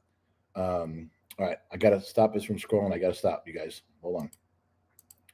Okay, so I'm not scrolling. All right, so this woman ended up. She used to walk around all the time telling people how terrible she was as a person. Oh, I'm a bad person. Nobody loves me. I try and I mess everything up. Everything I do is wrong. Everything I do is bad. We all know people like that. Right now, you're thinking of a person like that. Mostly women, sometimes men, but you're thinking of a person right now. You're laughing. You're raising a glass, going, "Yep, that's so and so." You know that. Maybe even a relative. So I told you we were all good friends for a very, very long time. And she did this forever about, oh, I'm just a terrible person. Ends up in therapy. Okay. And we all know she ends up in therapy. Now, she does, when she goes into therapy, she quits going out with the rest of us. So there's like 3 or 4 couples, and we all go out and hang out. We drink and we have dinner, karaoke and we dance and shoot the shit. We fuck around, do all this really cool shit. And she stops going, which is great because her husband was fucking really cool. She was not. She was horrible. So she goes to therapy. I guess the therapist must have told her, don't go out anymore. Don't be around these people. Don't do anything. So she doesn't. We're all happy with that. And the husband tells us every now and then, she's coming along in therapy, she's doing this and learning that and being this. All right, so we're all listening politely. Well, hey, good for her, and just more power to her. Do the job. I guess it was 18 months or so that went by. It was close. It was over a year, and the whole premise of her being there was how terrible she was and how everybody thought she was terrible. Everybody thought she was horrible. Everybody thought she was a problem. Everybody thought this. And the therapist, I guess, spent 18 months or 2 years, whatever it was, pulling her out of that. No, you're not bad. No, you're not horrible. No, you're not all these bad things that she had put upon herself and drug herself down. The therapist finally pulled her out. And I'll tell you why I know. Because towards the end, this husband says, we're out one night. And the husband's like, so just let you guys know, my wife's coming back. Isn't that great? That's great, isn't it? It's great. She's gonna hang out with us again, and she's gonna start going out with all of us. Won't that be fun? And that's what he told us.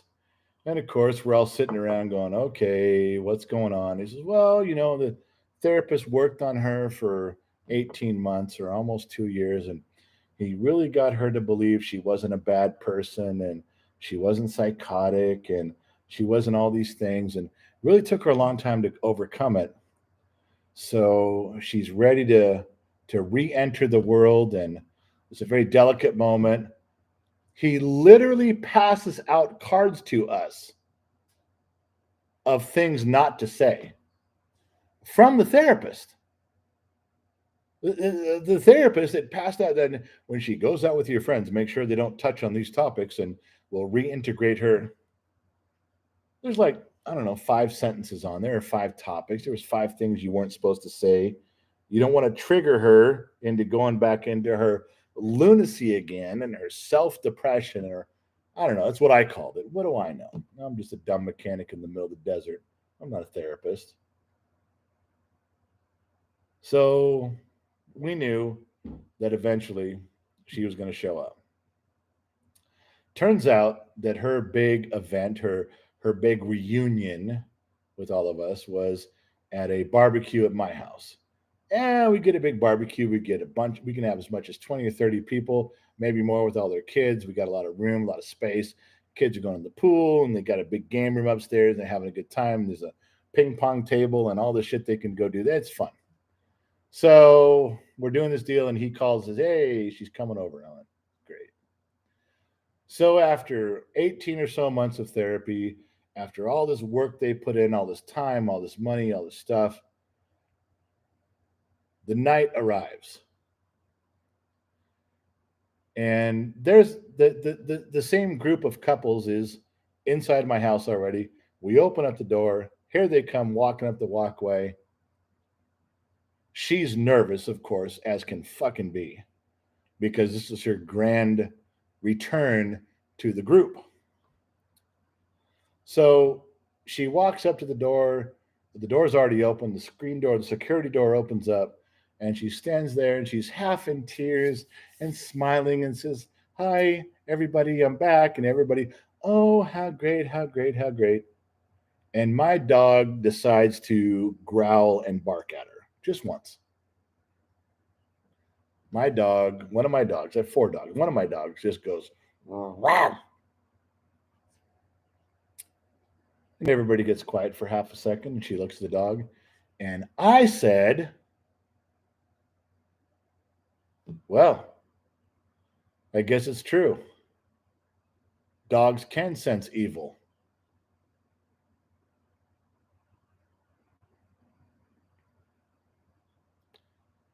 She turned and ran down the driveway to her car, her husband running behind her, trying to tell her that it was a joke, there's no big deal, that she really wasn't evil and wasn't bad, and all the things, I guess, apparently, all the things they've been working on forever, unwound with my words in one moment.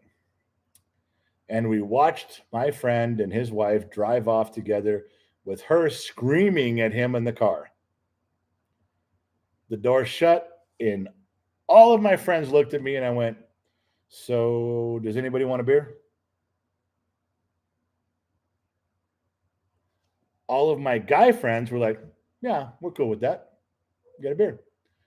All the women gave the burning holes into my head with their eyes, gave me the look of like, "I can't believe you just did that." I was like, just fucking around. And I remember telling the girls, I was like, "Okay, apparently the therapist did not teach her to take a joke and did not develop a sense of humor, because that was funny." There's my story. The only thing that could have made it worse is if I told you her fucking name. So I don't know if you agree with me. I know there's a bunch of dudes who are going to laugh and think that's funny. There's a bunch of women that are going to, "That's not sensitive. You're not doing the right thing. You don't talk like that. You have to be sensitive to what." She was going through a lot right there. All right. It was still funny.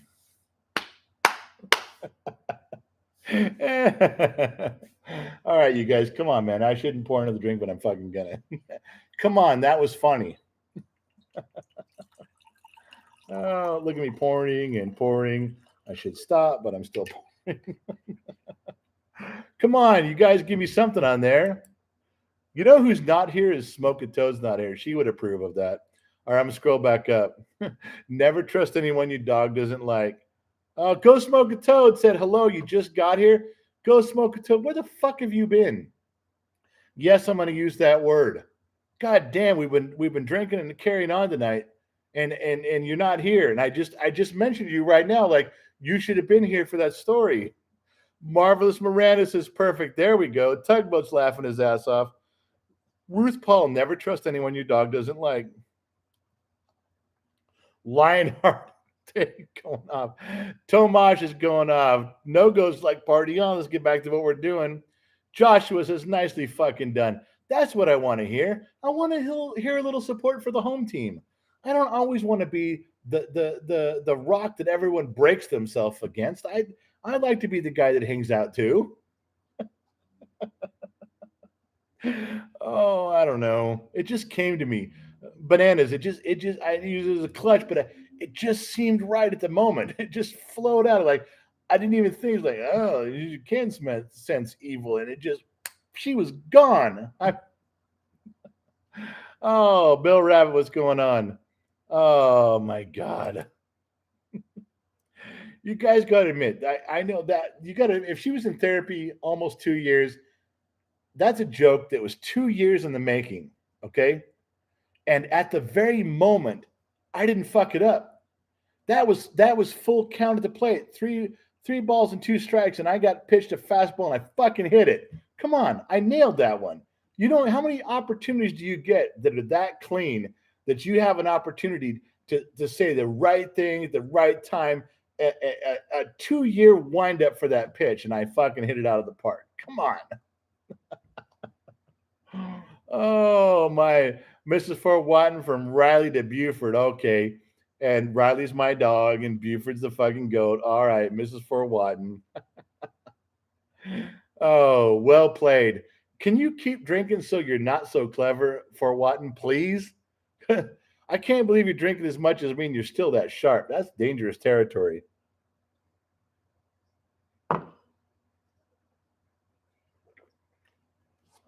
All right. All right. So the dum dum dum dum dum dum. A 2-year windup. That's what it was, Josh. It was a 2-year fucking windup. I didn't know it was coming, but I was ready when it did. Ah, you guys, I tell you. Yes, I had an assist from Riley. I got it. She sparked it and I said it. And the fact that the bottom of the glass nation is the only ones who know the name of my dog and shit. Hey, is Two Bear still on or Two Bear leave? Two Bear, if you're still on, say something right now. Come on, Two Bear, say something right now. If you're still here, if you're not, it's fine. Tumash, General, what's your first name? Yeah, I'm. It's not hard to figure out who we are. A lot of people have dug around online and figured out who I am, but I've asked politely that we don't say my name. Or now there was a live stream, members only live stream, where Gen X Mom, after during the live stream, members only live stream, where she allowed her first name to be known, and she told you guys, she had me tell you, and you were there. That was a very unusual members only live stream where we all talked about some struggles and some things in life, didn't we? And she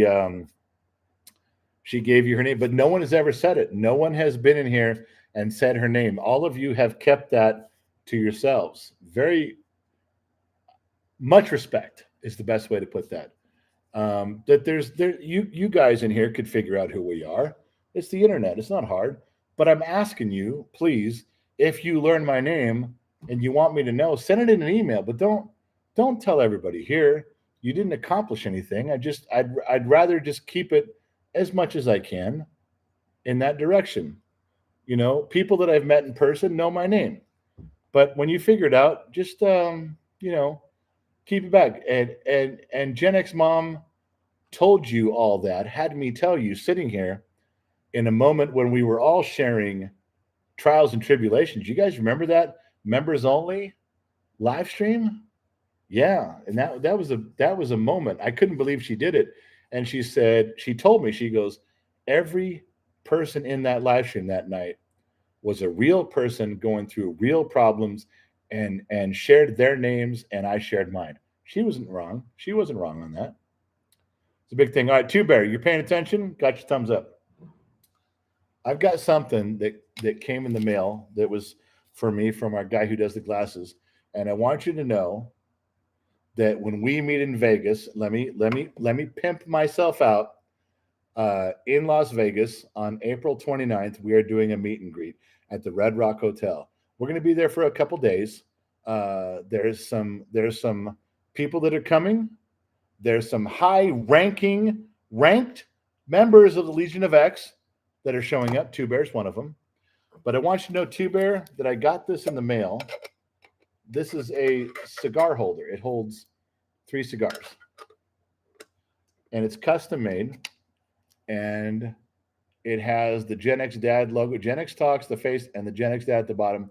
Two Bear, I want you to know, one is already in the mail coming to me for you. When I shake hands with you in Vegas, and we've met before, Two Bear and I've met before. When we show up in Vegas and we share that first drink, I have a leather one of these for you. Anybody else that is planning on going, any higher ranking officials that are planning on going to that meet and greet, I'm going to have one. Raimundo Cortez, going to have one. Absolutely going to have one. Just so you know. We're doing that. There you go. Two Bear, I let the cat out of the bag. I'm not good with secrets. I'm not good, but Two Bear, that's going to be for you, my friend. You've been a friend of the program for a long time, and you've done some really cool shit for us. It's the least I can do for you. So there you go. All right. What else you guys want to know? Okay. Lionheart just said, yes, it was needed, Laura. Now I got to find out what Laura said. Laura, it was a tough night for everyone. Yes, it was a tough night. It was a... Laura was there. That was a bond. I didn't even make that one public. That was a moment for just the members. And it was really something where you guys shared and Gen X Mom shared. I will never forget being part of that. Thank you guys for that. Cabo. Fuck, Cabo. Cabo, is there any chance you can fucking make it to Vegas? You just dropped another 50. And I'm not taking that for the whiskey fund. That's going towards a kid. Cabo Santiago dropped a $50 bill in there. Cabo, where are you at in the world, man? Can you come to Vegas? Can you sit with the rest of us and have a drink, hang out, please? I want you there, man. Seriously. Marvelous Miranda, I was shocked. Love the Gen X family. Miranda, you helped bring that out of Gen X mom. She wasn't drinking wine that night. There's no. She was straight up on that. You guys did that by your sharing all the stuff you guys did. Gen X mom, she's a real person, and the way you guys shared and got to her, and she shared and got to you, that you can say you were shocked, but think about it. Were you really? Or was it just another moment from that night? That was really something. All right. Jenny says she's bottom of the glass nation. Joey, I won't be able to make it. Yeah, fuck, Joey, why not? Is it okay? Look, literally every flight from every state goes to Vegas. Everything does. And that Avilo airline is like super cheap. My brother's getting a round trip ticket from Central Oregon for $100. Come on, we can all go there. Right arm over the wicket. Oh, right arm over the wicket became a bottom of the glass nation subscriber. Right arm wicket. I'm gonna call you wicket. Wicket. You're part of the club, even if you're only part of the club for 5 minutes, because the plane's gonna crash. We're all gonna get kicked out of this channel. But hey, you were there for the last 5 minutes.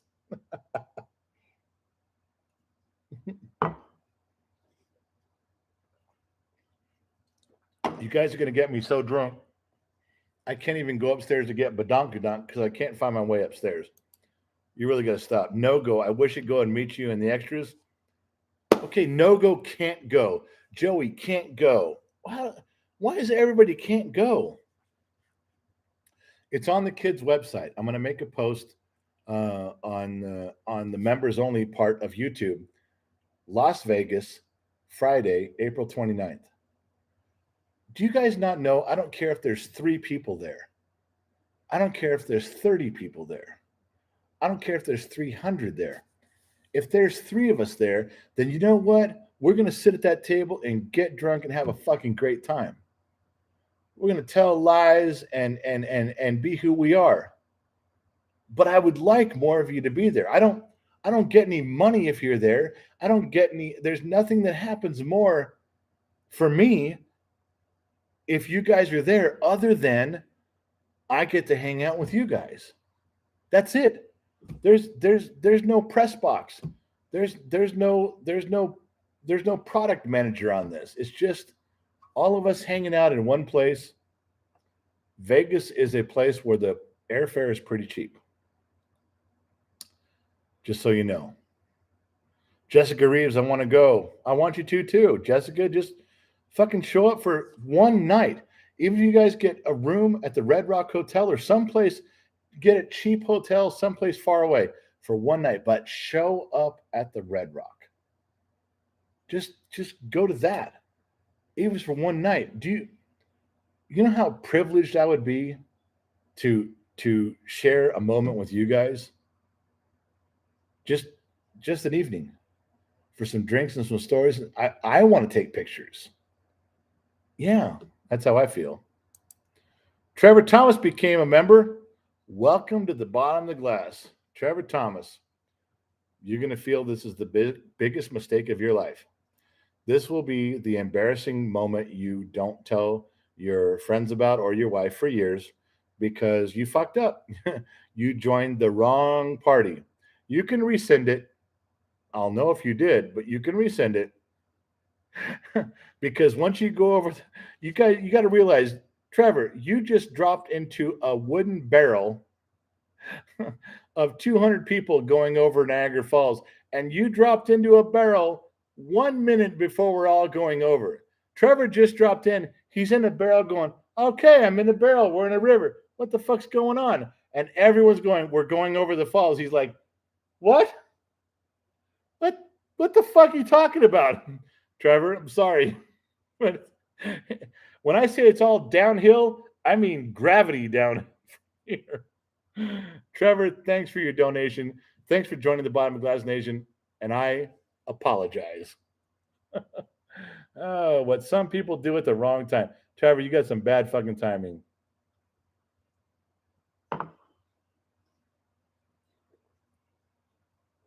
Yeah, fuck you on my training wheels. I'm good with that. Mrs. Fort Watton. Some of us live too far away. All right. Mrs. Fort Watton, I know you're far away. I want you to look up. God, I wish I could. I wish I wasn't drunk or Gen X Mom was down here. Avilo Airlines, Avia Airlines. I can't believe the people that are flying into Vegas for $50, for $100. There's someone coming from the Midwest that was $220 round trip. This airline, God, I'm fucking up. What? Come on, you guys, help me out. You heard Gen X Mom say it. We talked about the other night. Was it Avila, Avio? Ah, I'm ruining it. I really am fucking ruining it. There's a new airline. It's a brand new airline. Executives from some other airline started like a Jet Blue stepchild airline, and it's that. I can't think. Avilo. See, everyone's saying Avilo or Velo. Josh Lionheart. Ah, all I'm asking is for you to look into it. The distance. I'm telling you now. Truthfully, it probably has 32 layovers in North Korea and China. But I'm saying Allegiant, Avilo, and Allegiant, Avast. No, Rome, not Avast. Okay, it's Avilo, but I still can't come. God, Mrs. Fort Watton, you've done so much and participated so high. I wish I could get you there. I just don't have enough money to do it. I'm not a rich man. But if I can't, if Mrs. Fort Watton, if you can't get there, you are on my list for the steak tour. I will drive out of my way just for 5 minutes in your presence. I promise you I will. I promise. When that happens, you're on my list. What we got? Trevor Thomas used to watch with my other account. Triggers back. Love your content. Also love. I packed a raft. So we're good. Then you better pop that raft, baby, because it's good. Good, because you're the only one who did. You're the only one who popped it, who's got a raft ready to go, baby. Trevor's like, I'm fucking in. I got a raft. I'm good. Let's go over the falls. Fuck it. Trevor's like, fuck it. I'm in. Bianca. What a beautiful name. Bianca Fugidera. Oh, wow. You know, I get so good at being the guy and you're the girl. I get so good at this, and then I try to lay on the smooth. Oh, Bianca. God damn it. I fuck it up. She wrote $4.99. Thank you.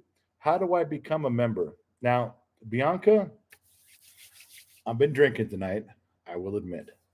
Um, if you're on, it's supposed to be near the subscriber button. There's supposed to be a join button, a blue join button near the subscriber button. But I heard that it's different on a phone. So Android or iPhone, I know it's different and it's hard. Some people, not many, but a couple people have had difficulty getting there from here.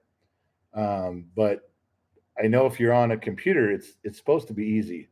I don't know because I can't join because I'm already here.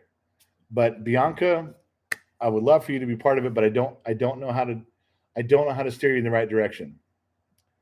Little blue join button near subscribe. If anybody else can help, if she's on the phone, I don't know where to go. Michael Dawson had trouble for he's Michael Dawson is one of the original founding members before we even became extras or Legion of X. Michael Dawson, and he had trouble, and he was part of it from the beginning. Bianca, I don't know. I wish I could help you with that. That part I'm not very good at. I'm sorry. Mrs. Fort Watton, I'll be in Vegas spirit. Tell me that's not a lie. Tell me, Mrs. Fort Watton, please don't break my heart. Please don't break my heart. Tell me did you find something on Spirit Airlines? Now, we're going to have that Friday night at the Red Rock, but you can stay anywhere. The Orleans is not expensive. There's other stuff that's not expensive. Best Westerns. There's all kinds of regular hotels. We just go to the Orleans because that's been my home base for years and years and years. And my brother was a card shark at Red Rock, so we stayed there. But I'm telling you, Mrs. Fort Watton, please be there. I couldn't tell you how much that would mean to me if you were there. You've done so much for the kids, so much for the channel. There's so many of you that did that. There's so Spirit Airlines, Avilo. If there's any chance you guys could spend your Christmas bonus now, trust me, your children can go without presents. Don't do that. Oh my God, what's fucking wrong with me? Oh, Bianca, no join button. Got an iPhone. Last name is pronounced Figueredo. Figueredo? But B is fine. All right. B. I don't know if you're Mrs. B or if you're not, I'm going to call you Little B.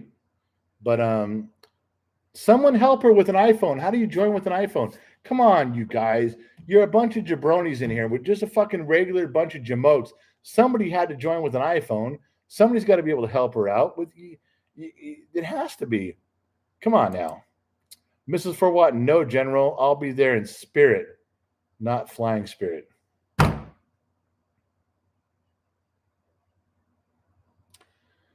When I tell you I'm having a moment of silence, I'm having a fucked up moment of silence. So give me a minute.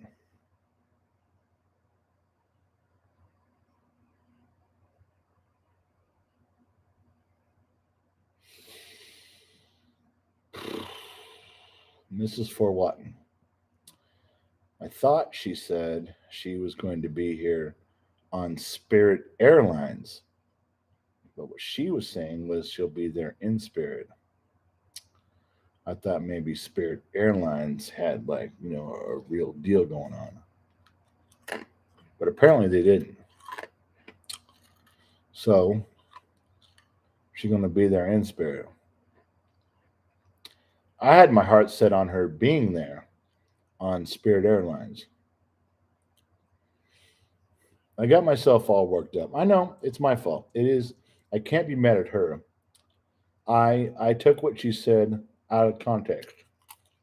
And when you take things out of context, you got no one to blame but yourself. That's true.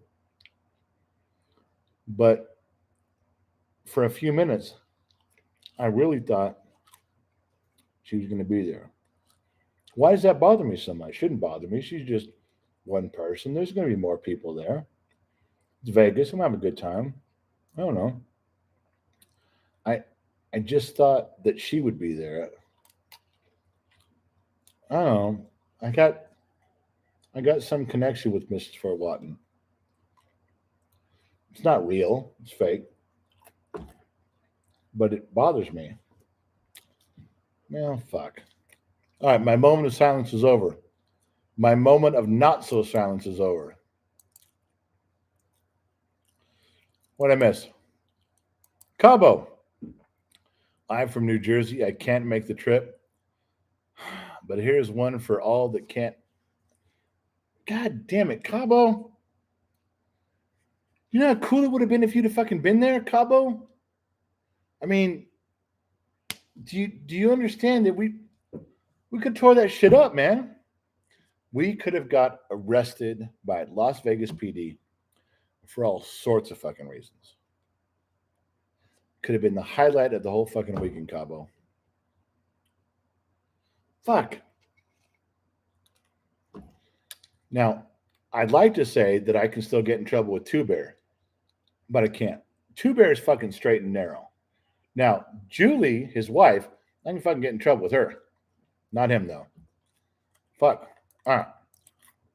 Christopher Rickard upgraded for membership. Christopher Rickard upgraded his membership. That motherfucker wants to be at the front of the plane when it hits the mountain. He didn't want to be in the back seat. He's like, fuck that. I'm going to be at the front of the plane. Fucking go.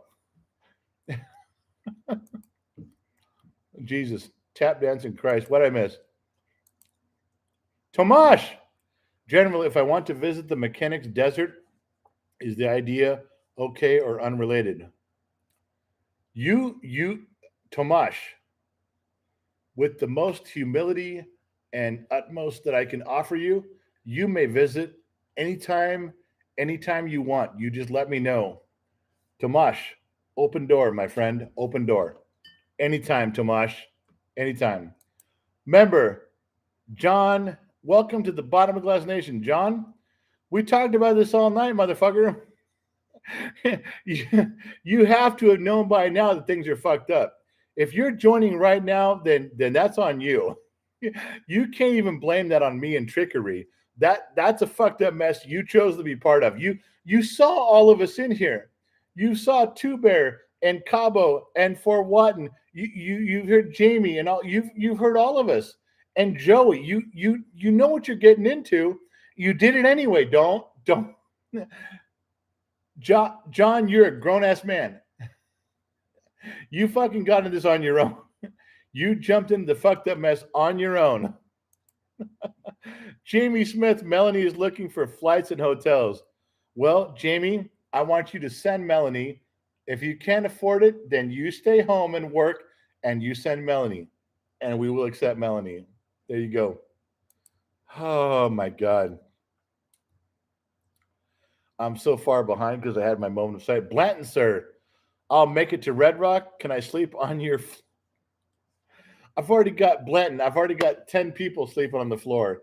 I don't even have a big room, but between my brother and 3 others, there's Blanton, I have no room.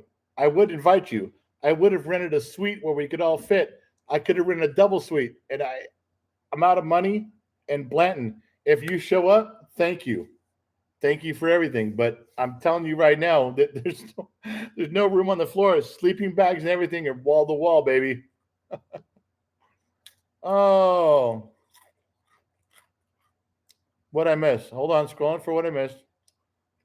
Oh, I'm sorry. I scrolled all the way back up to the heartbreaking line for Mrs. Fort Watton.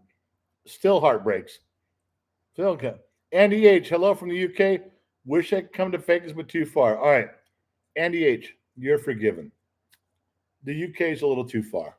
But I appreciate the $2. I'll put that towards the kid's goat. He's still getting money for his goat.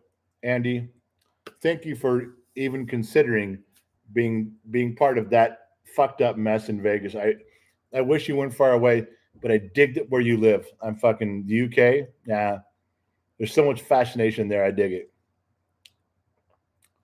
Blanton, Red Rock Hotel floor. John, welcome to the Bottom of Glass Nation. You fucked up there, John. What I missed? Jamie Smith, Melody's looking for flights and hotels. Good. I hope it's just for her. Oh, Jim, give us a story about Las Vegas. No. I told you guys the Vegas story already. We went into detail about that. Like a lot. We went into detail a lot about that. Do you guys know the Vegas story? Out of the 9 big stories I've got about Gen X Mom and I, the Vegas story is number 2 or 3. That was a big story. I don't even know that I could retell it right now because I'm fucking more than 3 sheets to the wind. But that was a big fucking story. Just letting you know. That was a big fucking story. Boy, hold on. Something turned on. My whole screen turned orange. Floyd, 1999. I'll be in Vegas the week of April 17th to 27th. I have a tournament there. I'm sorry. Will I meet you? Hold on. All right. Floyd. I know. Floyd, are you listening? I know the meet and greet is on the 29th. I have to check with Gen X Mom. We might be there on the 27th. Maybe we could have 5 minutes, 1 minute for a handshake. Floyd, I'd go out of my way to do that just to meet you. I would. I got to find out. Floyd. GenXDad@GenXTalks.com. GenXDad@GenXTalks.com. Just send me your email. Let me email you back. Let me check what the I don't know what the itinerary is. I don't know what we have what she has planned. I don't know how long we're going to be there, but maybe if we're there 2 days early, that would be fucking great. What I miss? Bradley Wellington the third. You're the man. No, Bradley, your fucking name reminds me of Gilligan's Island. Thurston Howell the third. It's Bradley Wellington the third, if you please. Your name should have a comma, if you please. You have Bradley Wellington the third. Come on, man, comma, if you please. That commands respect, man. We're already giving you the respect. When we see your name, we already got a pinky out when we drink. That's just ready. Pinky out when we drink. We already got that. Bradley, come on, man. I'm not the man. You're the fucking man. Bradley Wellington the third, if you please. Every one of us is like, yeah, fuck, yeah, that guy's the guy. Mrs. Fort Watton. The last 6 times I was in Vegas, I was playing pool in national championship. Had a blast. Mrs. Fort Watton, do you know that one of my very best friends? Listen to me, Mrs. Fort Watton.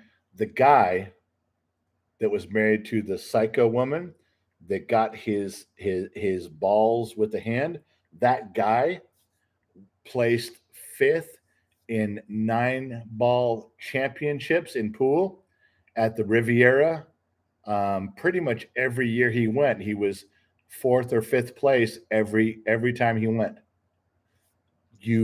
I don't know which version of pool you play, because I know when you play pool for a championship and you do stuff, it's a big thing, and there's different categories. And I'm not totally familiar with all of them, but I know that he was the 9-ball 4th or 5th player every time he went. He never got number 1 or 2, but he was very fucking good to be that consistent all the time, every time. Just so you know, so I'm a little bit familiar with Mrs. Fort Watton. So if you want to email me, I will tell you his real name, and that may mean something to you, especially if you played 9-ball, which I don't know if you do. But that's a good note. Thank you for sharing. See, we're getting a little closer. Kara, for that weekend at Red Rock. No more to that, Kara. Did I miss something part of that? Tomash, if my credit was available right now to the general, I would have emptied my Visa right now, and I would not mind tomorrow. Tomash, I want to say to you guys something about Tomash right now. Let me fix my hair so I don't look so fucked up while I say this. This is from a dumb redneck mechanic in the middle of the desert in America. All right? And I look the part. Just so you guys know, Tomash is in Israel. Tomash is a fucking stand-up guy. Tomash loves his country, and he loves America, and he loves the things that are right with the world. He hates the things that are wrong with the world. And for some reason, his demented brain has attached himself to Gen X Talks. And the more he would possibly be able to do for us, I am convinced he would do, because he's done a lot. Tomash is a guy who his translation to English is probably through Google and stuff, and he gets close enough to where I know what he means. But Tomash is a fucking stand-up guy. Tomash is a guy searching to be part of something greater than himself. And it's not us. It's not us. We are just a sideline of that attribute that he's got. It's not us. Tomash is the guy that would give his life for his country and not think a thing of it. Tomash is the guy who stands up for traditional American values and traditional Israeli values, because they're family. There's loyalty. He's got them, and he knows that. And Tomash is a friend of the program. So when he types a bunch of stuff in here, even though I missed some of it, don't think for 1 second that guy isn't a real person with a real commitment, doing a real job. In fact, it's probably 3 a.m, and he's going to get all fucked up with no sleep and fuck up his job tomorrow to be part of what we're saying, just to be part of the conversation. But don't you guys think for 1 second Tomash isn't dedicated to everything he believes in, because he fucking is. And I've never met him in person, and if I ever got to Jerusalem, I would gladly shake his hand and I would beg to take a picture with that guy. That's one of the guys. Don't you ever forget him. Moving on. Cabo. Floyd, we got him. Wandering Tacoma. Wandering Tacoma, where the fuck have you been all night? You've been lurking quietly in the sidelines and dismiss your stuff? Come on, man. Wandering Tacoma, that dude's usually got something to say. Boom. Wandering Tacoma, $10. $5 for a plate of goat. $5 for the taxidermy.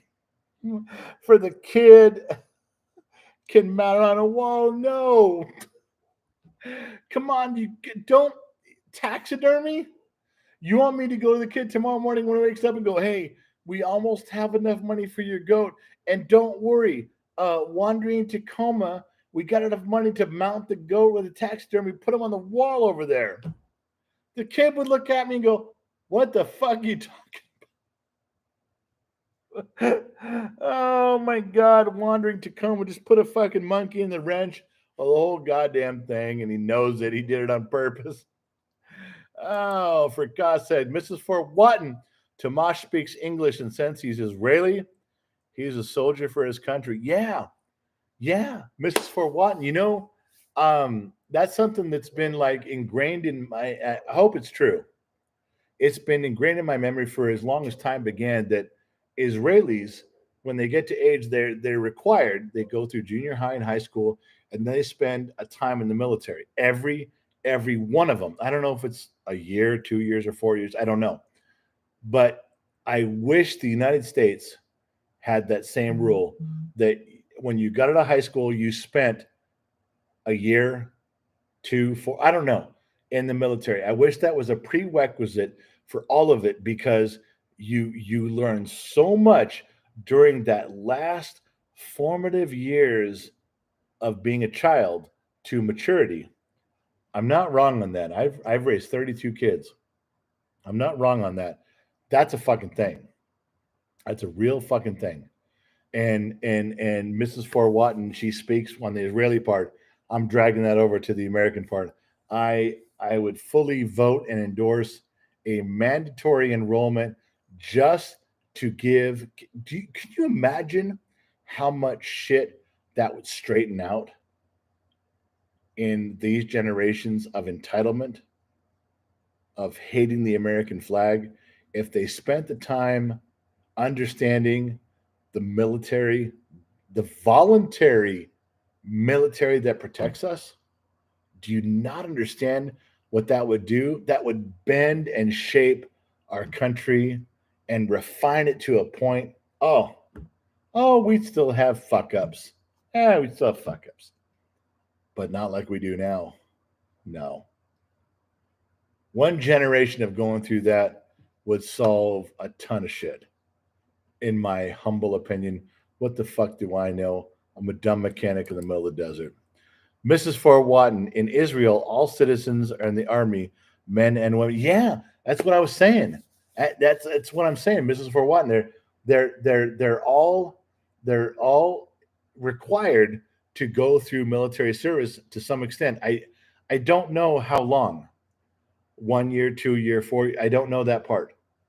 But they're all required, and I'm relating that to America. To, I wish if you want to go through our junior highs and our high schools, then you serve in the military. I'm not saying how long, 1 year, 2 years. I don't know. But that would solve a ton of shit with us. It would change. Remember, we're talking about these people over here in the beginning. These people, that would solve so much of that shit. It would. All right, scrolling down, what I missed. Trevor Thomas, World War III would fix this mess up, wouldn't it? I hate to say it, but Trevor's right. World War III would fix a ton of shit. I don't want that to happen. I don't advocate that. I don't. But Trevor's right.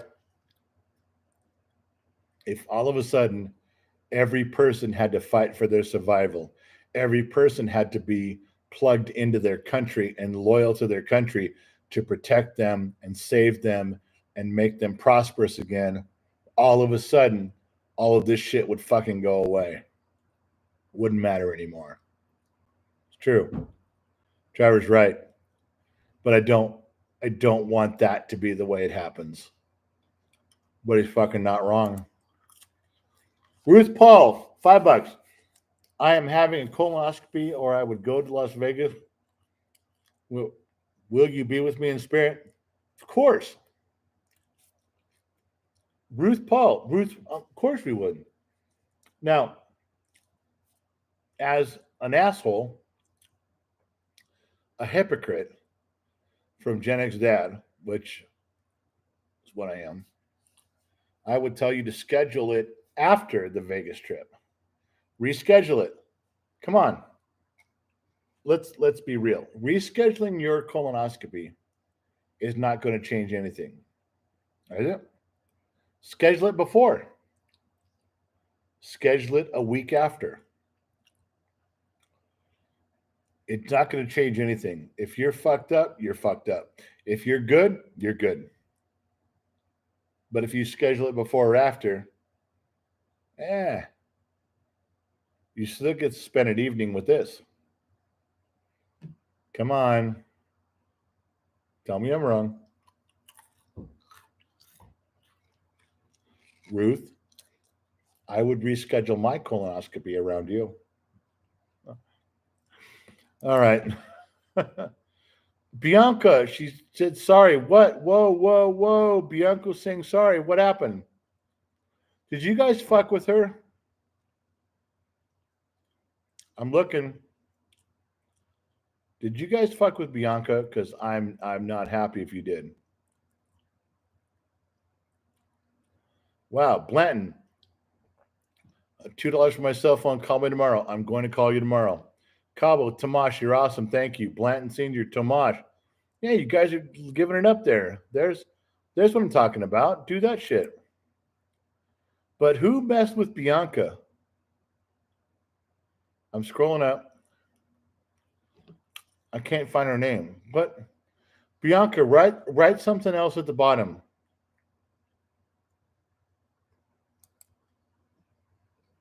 Bianca, write something else. What I miss? Larry says, "Where's your pop shot?" Everyone's to Tomash. Everybody raise a glass to Tomash. Come on, Tomash. You got to feel special now. They're fun fuckers. They raise a glass to you. They don't even know you. That says something. Looking for Bianca. It's okay. I tagged Josh instead of Joey for the link. What link? Come on, Bianca. I'm trying to help out, but Bianca, you tagged Josh instead of Joey. They're both strong. Josh and Joey would help you. They're both guys. Carlos, I once got hit by a Toyota. What if Tomash, thanks, you still exist. Yes, Tomash, that everyone I scrolled through. Did you not see all the support, Tomash, for you and Israel? Come on, man. We're fucking there. We're the heart of the country is there. If our leadership is not, the rest of us are fucking there. Don't think we're not. Bianca, $4.99. All is good. Just tag the wrong person for the link to join. Okay. All right. Bianca, I'll accept that. But if there's something going on, I want to know. I'm trying to help. All right. Look, Happy Diver Monkey's here. Trevor Thomas, I think she means for the link. All right, Trevor, I got it. I'm with you. Go smoke a toad. Josh, did you say it an iPhone? All right, you got that. Josh Maddox, this is gold. I wish it was. Kara, $5. My whole screen turned green. After dealing with cancer since 2019, I am stoked to feel well enough to hit Vegas in April. Already have a room booked. It's only a 7-hour drive. Kara, every single one of you that shows up, I promise you, I will make each of you feel like the most important person in the room. There's not going to be 30 people sitting on the outskirts of me, sitting in my fucking wheelchair, which is where I'm going to fucking be. Yes, I can walk, but I can't walk for long. But I'm not going to sit there. I'm going to get up, and I promise you, I'm going to address each one of you. I'm going to walk around and talk to each one every time because I'm interested. I'm not getting any money for you going to Vegas. There's not a YouTube program that says, oh, if you can get people to show up and do your thing. No, there's no money in it. Not a dollar. I am literally in this for the people that show up that think that Gen X Talks is fucking interesting, that my son has built a brand that's marginally entertaining. I'm gonna fucking go. I'm gonna fucking be there. I'm not. Gen X mom's gonna be there. Gen Z kid's gonna be there. Allie's gonna be there. There's high-ranking people like Two Bear in the Legion of X that are gonna be there. We are not just gonna sit on our chairs and wait for people to walk up and kiss the ring. No, fucking not like that. We're just a bunch of regular jamokes that are thrilled that you're coming. Kara, if you're going to be there, I promise you're going to feel like you're going to feel like you're the most important person in the room the whole time. That's my job is to acknowledge everyone that took their own time and their own money to show up, and I'm not going to fucking relinquish my duties to anyone but me. I promise you. Oh, I know I'm a big fat slob mechanic in the middle of the desert, but you signed on for it, and I'm gonna be there. I don't care how embarrassing it is. I'm gonna fucking walk up. I'm gonna beg for a picture, and I'm gonna learn everything I can about every single person that shows up. I don't care if it's 1 a.m. and we're all fucking plastered and I'm buying the drinks. I don't care. I'm going, and I'm gonna be there, and you can't stop me. And I will hawk the children that still live here to go. Blanton Senior, goat, $2. Ow. If you guys saw the last 3 videos, did you guys all watch the last 3 videos that came up on YouTube? The slices that the kid put up about shit. Not the goat. I'm not the Michael Jordan of anything. Kara, you showed up. Tell me your name, Kara. You will not be disappointed, my friend. I promise you. Wait, looks like Mrs. Watton said something. Mrs. Fort Watton said, just feeding my addiction to the general. Do you know what it would mean if I was actually an addiction to anybody ever? Oh, that'd be the ultimate kick in the pants ever. You know who I'm scrolling through? Go Smoke a Toad. Wow, score for Android. I just joined on a whim because I'm really not a joiner with these censorships. Okay, Smoke a Toad.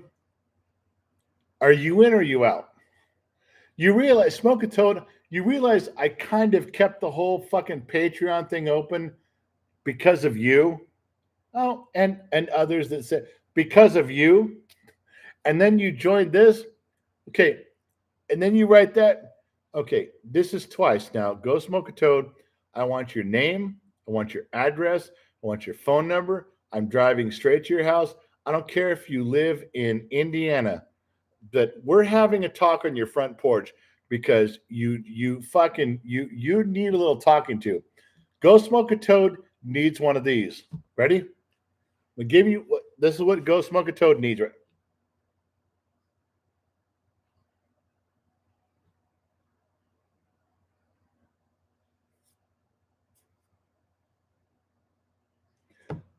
I'm not kidding. I'm right on that. She's withholding information, but she's a fuck up like the rest of us. She's just as fucked up as the rest of us are. I promise you. And she needs, and I'm gonna give me your, email your shit. I'm coming to your house, and we're gonna do this on your front porch. She's gonna pretend like she doesn't need that, but she knows she does. Tomash, love is beyond leaders and beyond everything. And my dear General, I am proud atheist, and God protects us all. Army boys served 3 years, girls served 2 years. That's, Tomash, what I needed to know. And may God protect Israel from now until long after I'm in the dirt. And I mean that.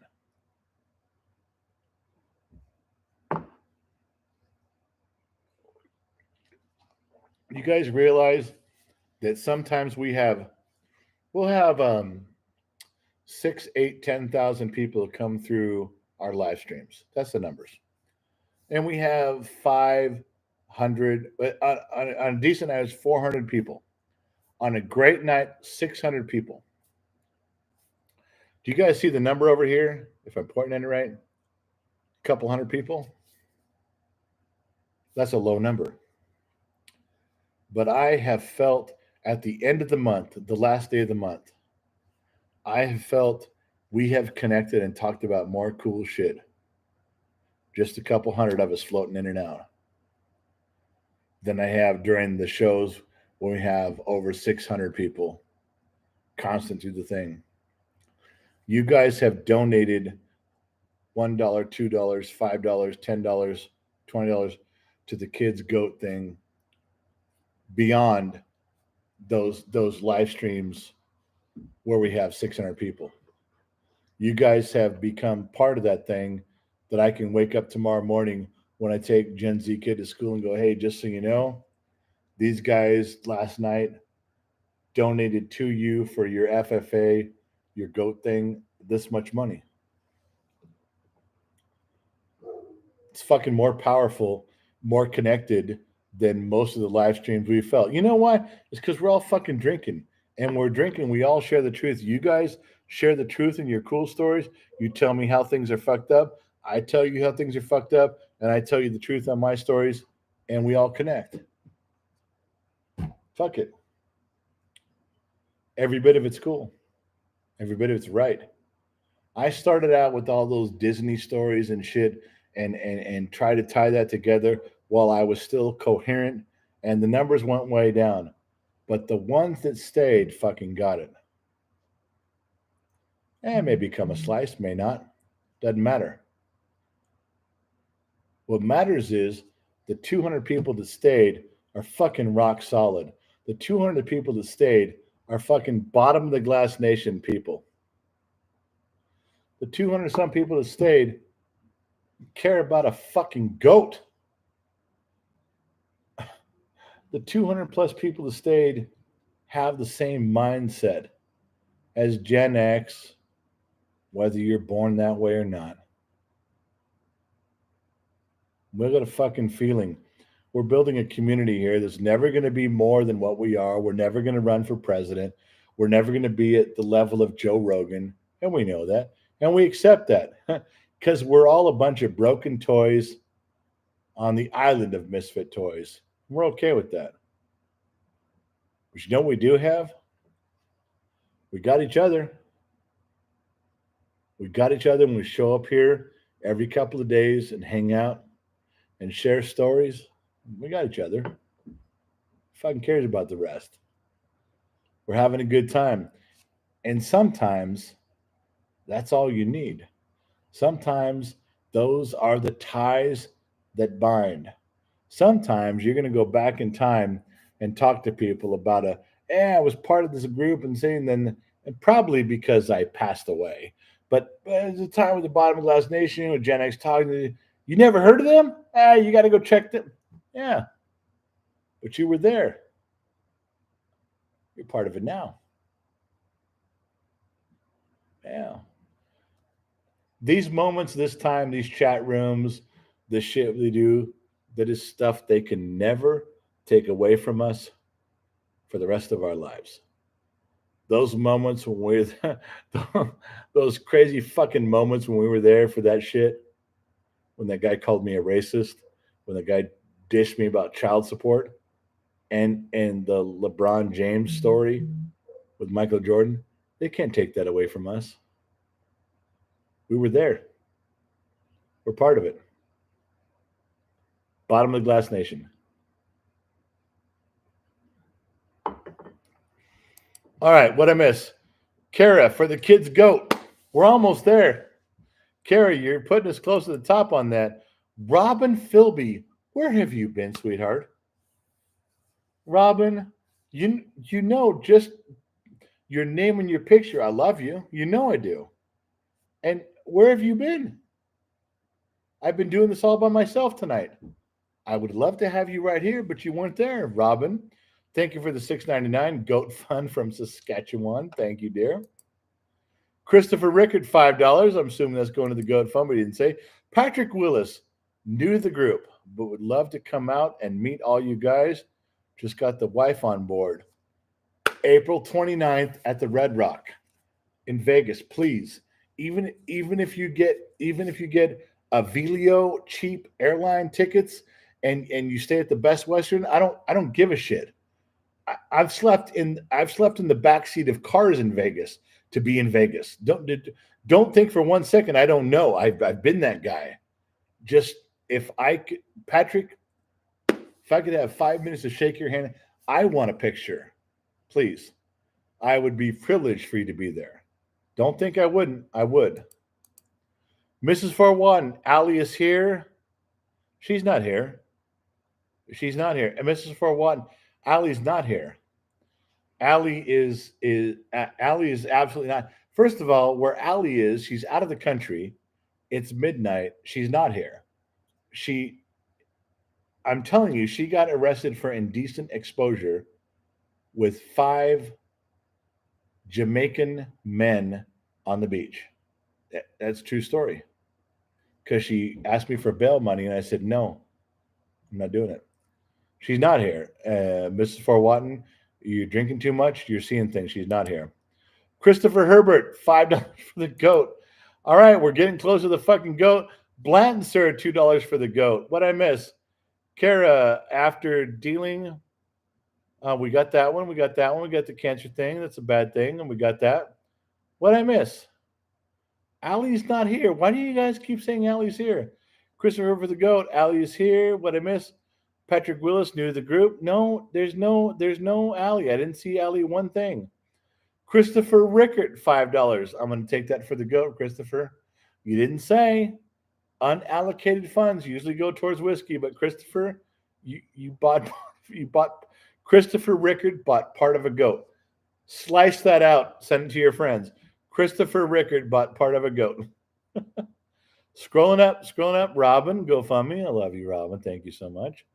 Ooh, Helena, bottom of the Glass Nation. She Helena, now, I don't know if Helena's still around. Hope she is. Helena dealt $2, bottom of the glass, hashtag bottom of the Glass Nation. Now Helena's picture, well, I love it. Helena's got two little ears on, a little 2 thing right here. I need to hear more from Helena. She turned my screen blue. Hashtag bottom of the Glass Nation. Helena, write something else. Just let me know you're still here. Marvelous Miss Miranda, Gen Z kid is part of FFA. Is going to buy a goat. Yes. You must be answering. Blanton Sr., $2. He put up a whiskey glass and beer and an American flag. Blanton, I can't go that far right now. I'm already hammered. I'm already fucking hammered. Christopher Herbert, dribs and drabs. Cribs and I'm in. Helena, you are such a genuinely. Helena wrote before that. I didn't catch this one either. Helena, $4.99. You are such a genuinely good person. It's always a pleasure to watch you and your kids' content. Cheers. That's what I'm looking for, Helena. My glass is empty. But for Helena, we're nearing the end of the bottle, which is what your guys' goal was in the beginning, you fuckers. You're trying to get me so drunk that I get no badonkadonk, that when I stand up, I get lightheaded. Every one of you is trying to do that. Well, I accept the challenge. Helena, thank you for a wonderful comment. You are such a genuinely good person. It's always a pleasure to watch you and your kids' content. Cheers. Let's not forget, this is my kids' content. I do the live streams to fill in, to keep people involved. The content, the videos, the shorts, the stuff you go look at on Facebook and YouTube, go look at his playlist. He's got more stuff there. He's got things. I'm just here to supplement that. This is the kids channel. It's his brand. Helena, this drink is for you.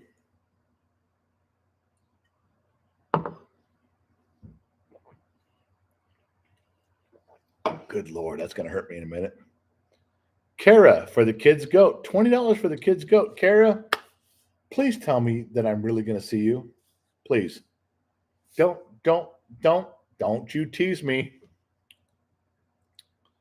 Where am I at here? Let me see. Kids goat. Mrs. Forwatan, Allie's here. You're such a liar. Bianca showed back up for the goat. Hope it's a fainting goat. They're funny. Bianca put 19.99 in for the goat. Hope it's a fainting goat. They are funny. I don't know what a fainting goat is, but that doesn't sound good.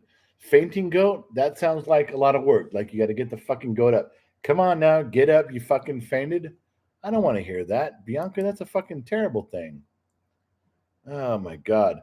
Cabo Santiago put in a buck with blue screen. We got that. You guys got a lot of block comments here. None of them by Allie, so she's not here. Derek Metcalf put up a bunch of stuff there. I'm trying to. Molly Culk. What if one of these women tried to offer you a quick fuck? Are you going to smash or pass? Wow.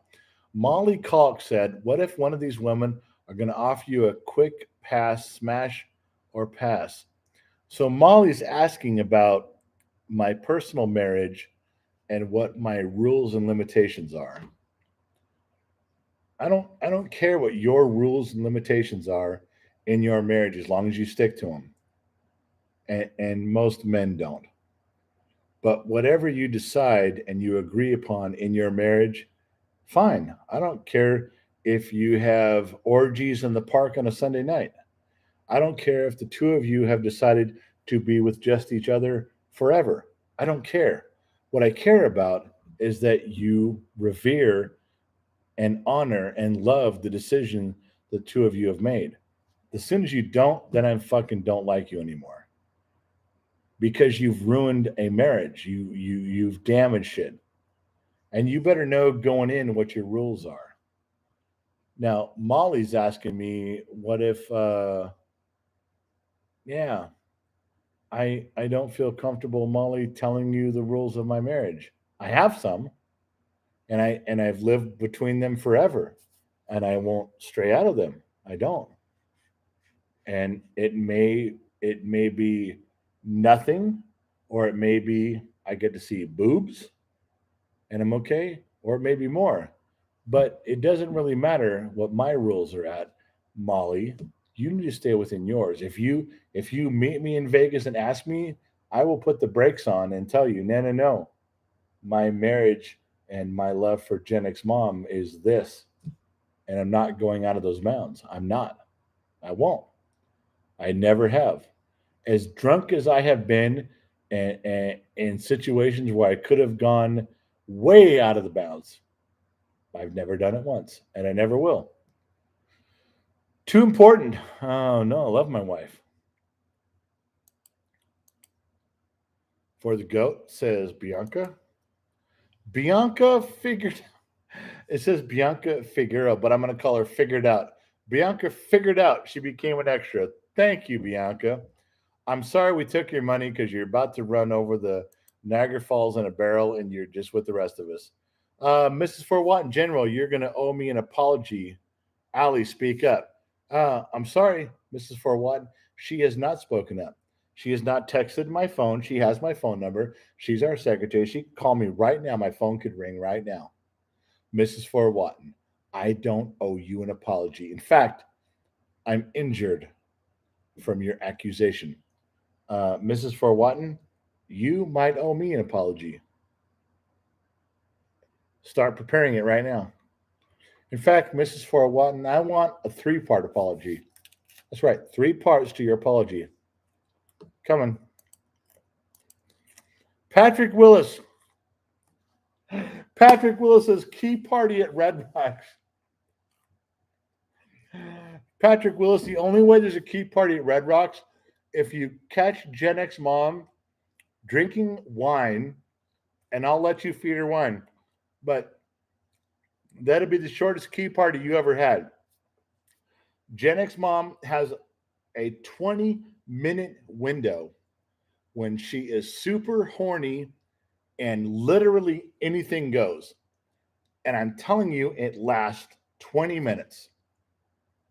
20 minutes, and that's it. And then she's rule A, and she's back to rule B. Listen, I've been a connoisseur of that behavior for a long time, a lot of years. Patrick, you find that 20-minute window, and I'm there, but she's got a 20-minute window, and I have to be true to my wife, and I will shut everybody fucking down at 21 minutes. That's my wife. I love her. Bianca, for the goat, hope it's a fainting goat. We talked about that. There's no fucking fainting goat. Oh, a new one. Hold on.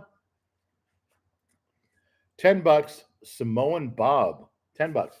I do have to say, you do have a voice that can speak for many of us that don't articulate it as well. Thank you, and thank you for enlightening my life. Here's to your son's fun. Samoan Bob dropped $10 for the Goat Fund and had some very nice words to say about me. Samoan, I wish I could. Okay, my whole screen turned up with Allie. I don't even know what that means. I clicked yes. Hello? Hello? Hello? Hello? Hello? You realize you're in the middle of a live stream? Yeah, everyone told me to call you. Why? Because I'm in there. Because I'm in there. You're not in there. I haven't seen your fucking name. Okay, everybody, I've never received a video call in my life. I don't see her face here, but there's Allie talking, and I'm sure you can fucking hear it. What the fuck is going on? I couldn't call you normally, so I had to call you on Telegram. Everyone wanted me to call you and tell you that Mrs. Forwatton is not a liar. Okay, I have not seen Allie. I don't know if anybody else can hear you. I can hear you, but I have not seen you in the chat. I have not seen your name come up. I think you're full of shit. I think that you're just trying to get Mrs. Forwatton off the hook. And besides, what are you even doing here tonight? You said you were out of the country on a beach with a mimosa, and you weren't doing anything for Gen X Talk. So I'm sorry. Why are we here tonight? Because I'm going to bed and people aren't on the beach drinking mimosas at 12:30 in the morning. Well, unless they're cool. I don't know. Okay, I just wanted to say hi, and I'm there. So do you guys not hear her voice? I told you she was beautiful. Now you've heard her beautiful voice. If this doesn't make you all want to go to Vegas on April 29th, nothing is going to. And I mean nothing. You're so sweet. It's not that good though. Okay. Okay, I should shut up now. You should shut up. What the fuck are you doing here? You're on vacation. Go the fuck away. How do I hang up from this? I don't even know how to hang up from this. I'll do it. Okay. Have a lovely evening. You too, dear. Bye. Goodbye. Can you believe that? You guys had her actually call in. Unfucking believable. All right, I'm scrolling down because this is going to be interesting. I'm scrolling down. There's one in here. Helena, $4.99. She's still here. Thank you, Helena. Thank you for being not Allie. It means a ton that you're not Allie who just called. Thank you. All right, what am I missing here? Cabo Santiago sent another $1. Thank you. Lets me know you're still here. Cabo, you're still here. Kara, $20 for the kids go. It's Helena. You're such a genuinely good person. It's always a pleasure. Thank you. I got that one. Christopher Herbert, Dribs and Drabs. I got that one. Scrolling down, everybody. Scrolling down. Blanton Sr., $12. Going to call you tomorrow, Blanton. Helena, $1.99. Bottom of the Glass Nation. Robin Fidley. Phil B. Goat Fun from Saskatchewan. Thank you. I'm drunk. I'm fucking up words. Robin, I love you. Please forgive me. What was that one? That was a big one there. JJ, a lot of salutes. JJ, he knows how to get my attention. JJ knows what's going on. He's like, fucking put a bunch of salutes out there. Got you. Scrolling down. Christopher Rickard, $5 there. Scrolling down. What I miss? Paragraphs. Christopher Rickard, I840. Generally great people. Thank you very much. Smart St. Martini. You got to think big, Gen X Dad. I'm trying to. Scrolling down. What did I miss? Patrick Willis, new to the group, but would love to come up and meet you guys. Just got the wife on board. Then get her to Vegas, Patrick. Mrs. Forwatton, Allie is here. No, she's not. Christopher Herbert, GOAT, greatest of all time. Christopher, thank you, my man. Appreciate you. Scrolling down. Smoke a Toad. Hey, there she is. Don't encourage Allie Smoke a Toad. Be on my side. Scrolling down. I'm passing a lot here. I'm trying to look for the stuff. Okay, there's no more stuff. Mr. Tag. Jameson, to you and your family. Now, Tag. Mr. Tag. Not a Jameson guy. I'm not. But I'm gonna convert that 99 to some Jack. Some old number 7. We can still be friends? Mr. Tag, we good? All right, man.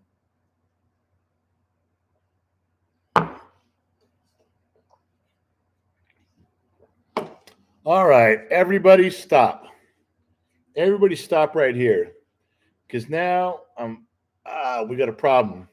Hold on. Put the brakes on. Mrs. Forwatton, $10. You claimed earlier you apologized. I'm waiting.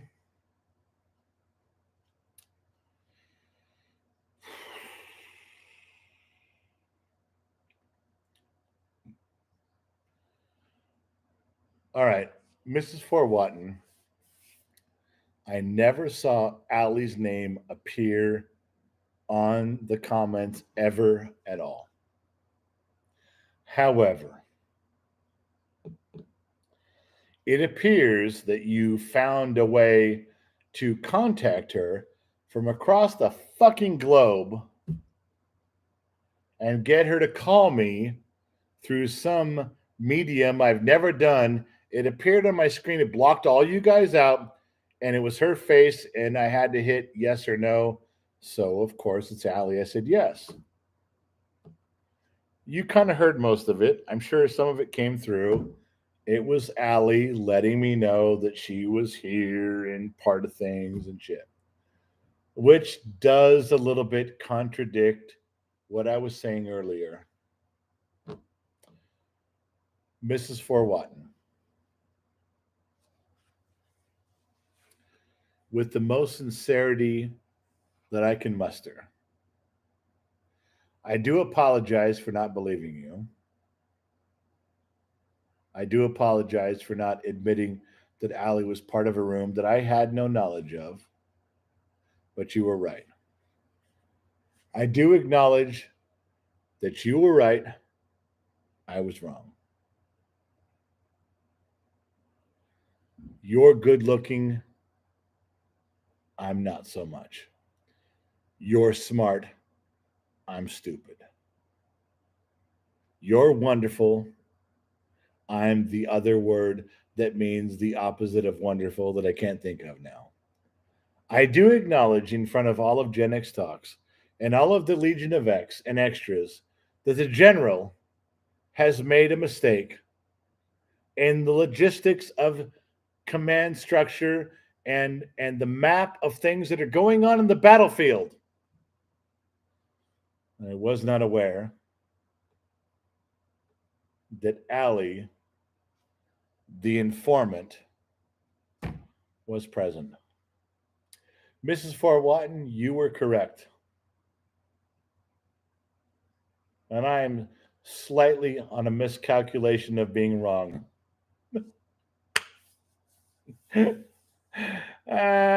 Fuck it. I'm sorry. Allie was part of this, and I didn't catch it. You did. I didn't. Fuck it. I'm sorry. I was wrong. Mrs. Fort Watton, the next time we're in person, the drink's on me. I would love for it to be in my backyard with the barbecue and the pool and to let you in on what we do here. I have a spare bedroom and a spare bathroom just for you. I would love for you to tell me you want to come out. I would host you in an instant. I would. And I hope you accept this apology because it is sincere. And I fucked up. Now, realize that after this, Allie is getting fired because Allie obviously knew the whole fucking time the stakes that were available for you and me and this apology, and she could have sided with me and remained silent, and she didn't. So, Allie, you're fucking fired. Pack your shit and go back to Boston. Mrs. Fort Watton, you were right. I was wrong.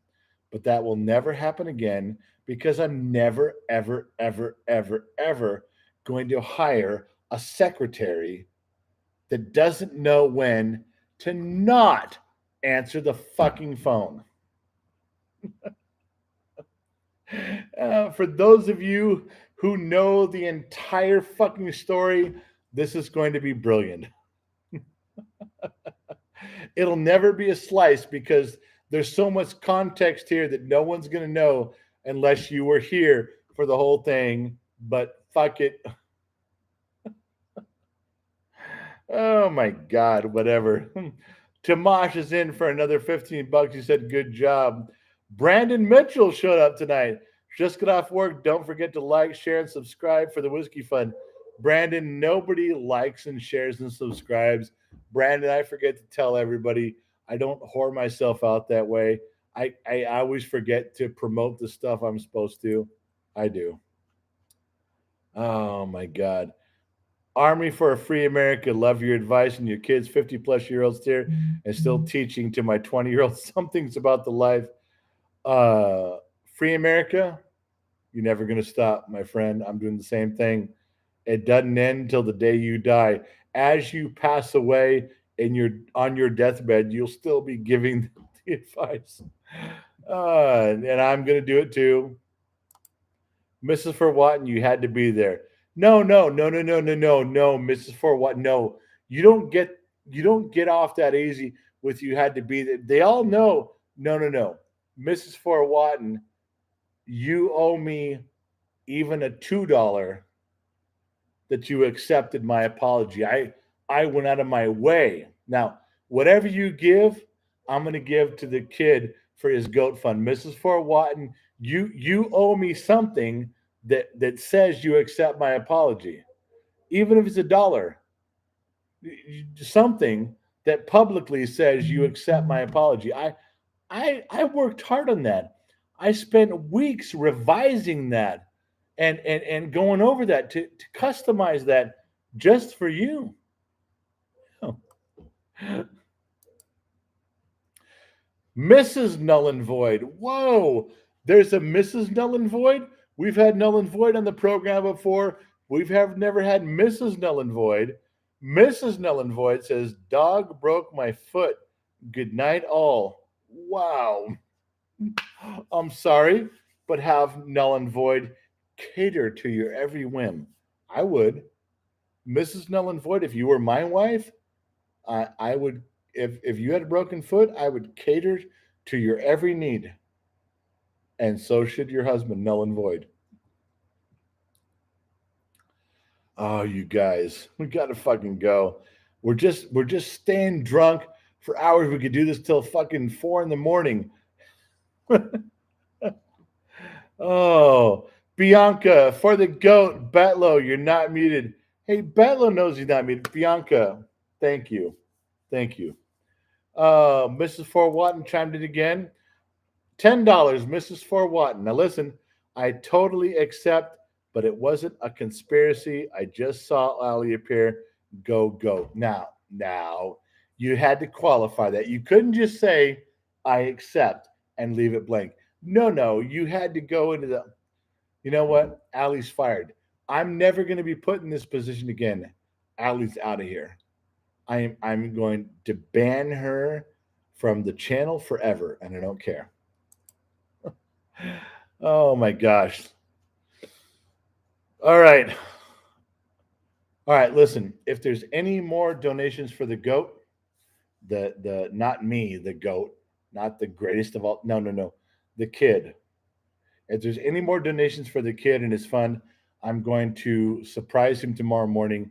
I'm going to wake him up with breakfast with bacon and eggs. I promise you. Tomash, when you're with your drunk, you spreads the love that sells people several times more than the broadcast water from Hawaii. Thank you. Thank you, Tomash. That ties into the refrigerator water from Hawaii. Brandon Mitchell, I got something for the goat fund too. Thank you. Listen, if there's anything else you guys want to put in, Blanton Senior put in $1. It doesn't matter if it's $1 or not. Just if you guys have anything, I'm going to wake him up tomorrow morning. I'm going to fix him some eggs and bacon and sausage and toast. I'm going to get him ready for his school day. It's his last day of the week. I'm going to let him know that during this live stream, you fuckers came through with the love and admiration and support of the kid at the bottom of Glass Nation. This is the moment I'm gonna share it with him. I'm gonna add up the numbers and show it to him. I'm gonna read him all the names and what you guys did, every bit of it. So if you got anything less, this is the moment. Tomash, we got that. Brandon Mitchell got that. Laura, and the train has left the tracks. That's right, we're done. We are off. Multimedia Universe got another $1 in there. Listen, I just want you guys to know. Thank you very much for everything you did. Nakuru, you said something about a minute ago. I'm 35. It takes my ass to school. Naraku, you're new to the program. You and I got to fucking banter, man. You can't just come in here at the last minute, man. We got something to say. You said the truth a minute ago. Naruku 1120. Please show up in the next live stream. Please. It just regular chat. Let us talk, man. I promise you. Mrs. Fort Watton, in honor of the Gen Z kid coming home and the goat all the way. Another $10. Thank you, Mrs. Fort Watton. Bradley Wellington III, pinky out. If you please, he changed his name to If You Please. That's fucking badass. That's one of the fucking coolest things that happened tonight. Bradley Wellington III, If You Please. That goes back to so many things from the 70s and the 80s. I can't even fucking tell you. Bradley Wellington III, If You Please. Good night, General. You the man. No, Bradley, you changed your name to If You Please. That's fucking stoking me to the no ends. Bradley Wellington III, If You Please. Got another fucking Gen X thing. Josh Stevenson back in. That dude's been here all fucking night, poking holes with darts. $9.99 Whiskey and the Goat Fund, the final time tonight. John, thank you so much for that. I do appreciate it. No. I'm gonna add all this shit up. I'm taking it to the kid in the morning. Wandering Tacoma to Von Buford. Don't fucking name him. Tacoma. Don't. I'm trying to get the kid to change his name, and you guys keep bringing up Buford. Now it's Von fucking Buford. You're not listening. This is not an easy thing to do with a teenager, and you're fucking it up. You know, you trying to call me. You're making my life harder on fucking purpose. Go marinade. There we go again. Why can't I fucking talk about taxidermy and marinade?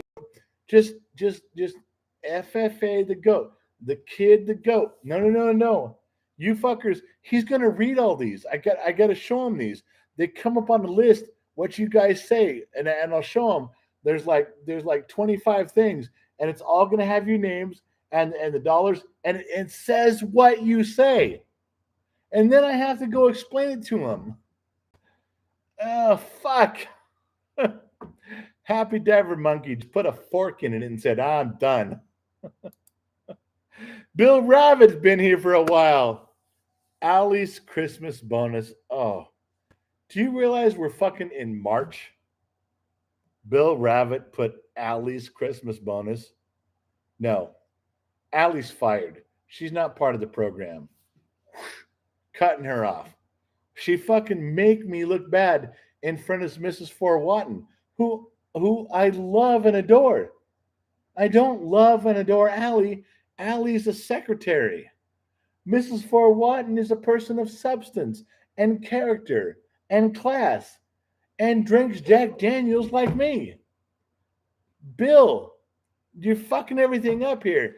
Bill, you're on the wrong side. Bill, you've chosen poorly, as it says in Indiana Jones 4. B. You changed your name to B Figs. Oh, B Figs, I love you. B Figs, you've worked so hard tonight. Bianca, you've worked so hard tonight. I can't even fault you for what you've missed while fucking around trying to figure out the YouTube thing. Made my name easier for everyone. FFA, Fainting Goat. You should watch the video of them. They pop right back up. I will. I have not forgotten Fainting Goat. I wrote it down. And tomorrow morning, when the kid gets up for breakfast, he'll sit at the counter. I'll fix him some breakfast and talk to him about some shit. I'll make him look up the Fainting Goat thing.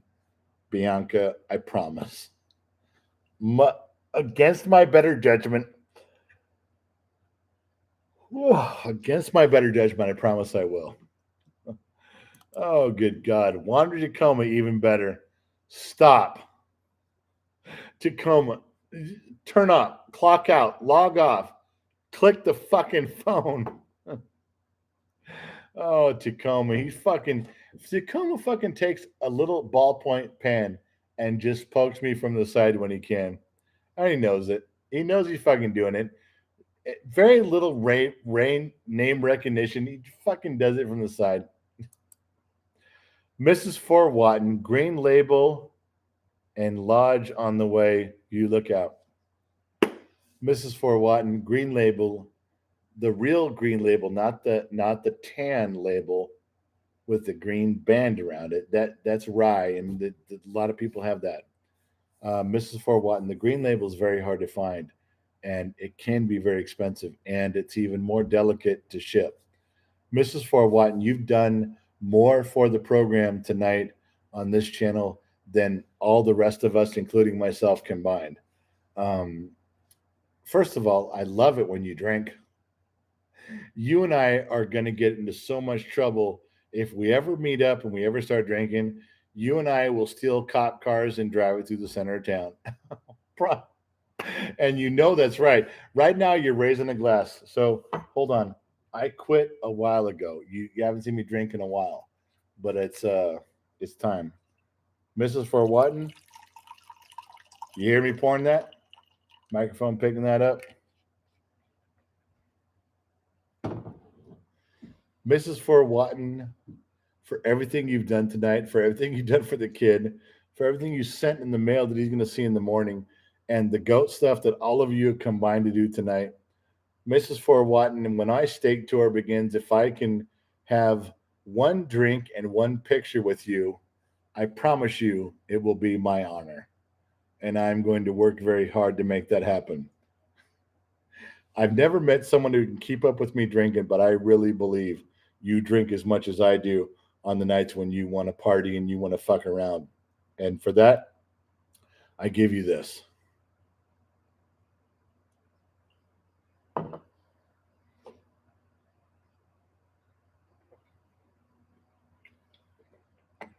I know I have to have training wheels and you probably don't, but fuck it. What can I do about it? That was for Missing Fort Watton. Christopher Rickard, $10. I'm from Vermont. We have the hats off nation. Christopher, that's my destination north is Vermont, the New Hampshire, Vermont area. I want Christopher, I'm going to take the kid up there to show him the maple trees. That I want him to see how you guys make the maple syrup. I've seen it. I've seen it firsthand. I don't like the way it tastes out of the tree, but I have to have him see maple fucking syrup. I'm heading your direction. Christopher, just so you know, the steak tour is going to happen. Bianca's back. Definitely invested in the kid. Sent $50 last time for his FFA. Got to make sure he gets the best goat. Bianca, I promise you, as a member, you are going to see the pictures that no one else sees. Either if you're a member of YouTube or Patreon, it's $1 to $4. But I promise you, there's stuff you're going to see that no one else sees. The lame ass shit poetry, the stories I write that inspire 3, or the stuff the kid does, all the FFA stuff, the stuff when he goes to Sacramento and Davis, and the videos and things. All that is for members only. The Bottom of the Glass Nation, Legion of X, extras. It doesn't matter which tier you're part of. Patreon. We post those things. The kid posts stuff for all of you guys. The inside stuff, the dumb stuff that nobody cares about. My writings, the stupid bird that my daughter caught and she trapped in her room. All the dumb inside Gen X family stuff. The bloopers, the insane double stuff for birthdays and stuff. I know it's personal, but you guys get to see it. If you don't want to see it, click off. But if you do want to see it, you're in the right place. That's the place those things go. And Bianca, I would love for you to see all of it. You've been such an inspiration that you've worked so hard to get where you're at. Thank you. Christopher, we did that from the Vermont Nation. Jay Stewart. Now, that's a name I have not heard. Jay Stewart. New to the channel, but appreciate your wisdom. As a chef, I can say 2 things. 1, it's a lot of responsibility. And 2, raising glass to you myself. Jay, I will give you the privilege and the honor, if it is such. It may not be, if it is such. This is the last drink I'm going to take tonight because I'm completely fucked up. I don't know if I can go upstairs and get no badonkadonk tonight. But Jay, thank you for your $5. I'm going to put that towards the goat fund for the kid. Tomorrow morning, it's going to be a wonderful morning for him to wake up. And to all of you tonight, every single one of you that have made this 3-hour and 30-minute fucking broadcast one of the most special ones ever. We had low numbers the whole night, and I don't fucking care. It was one of the most solid, engaging moments that I've ever had. Here's to you.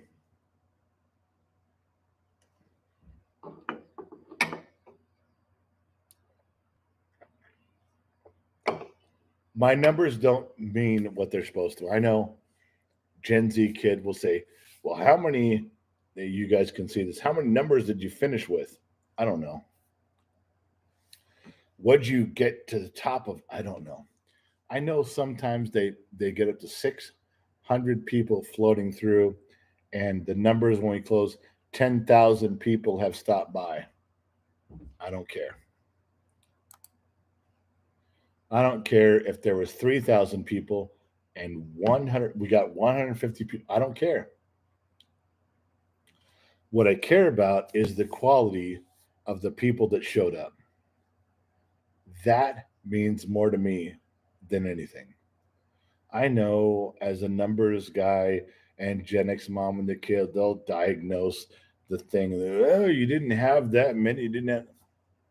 I don't care. What I care about is you guys. What I care about is that you guys care about us. What I care about is that we all sit around the same bar, the same campfire. Yeah, that's what I care about. I get emails all the time from creators and fans. Don't drink, don't eat during a live stream, and your live streams are too fucking long. I'm not watching something that's 3 hours. I didn't ask you to. I didn't ask you to do shit.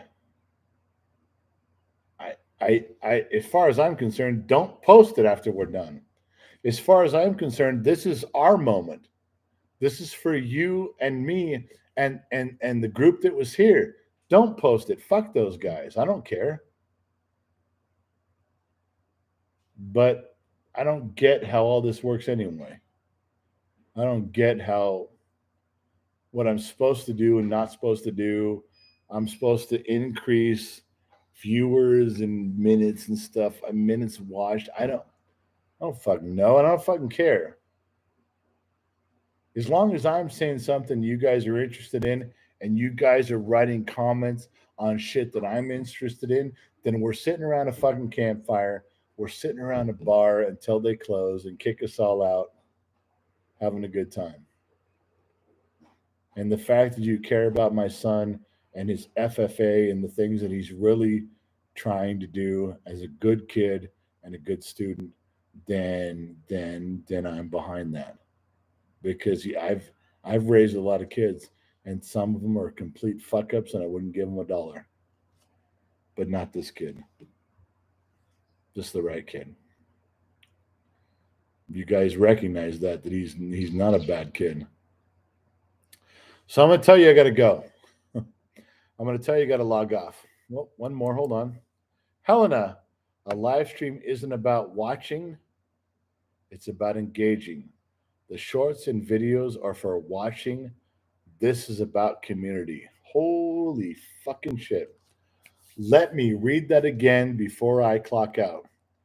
Helena said a live stream isn't about watching, it's about engaging, which we all do.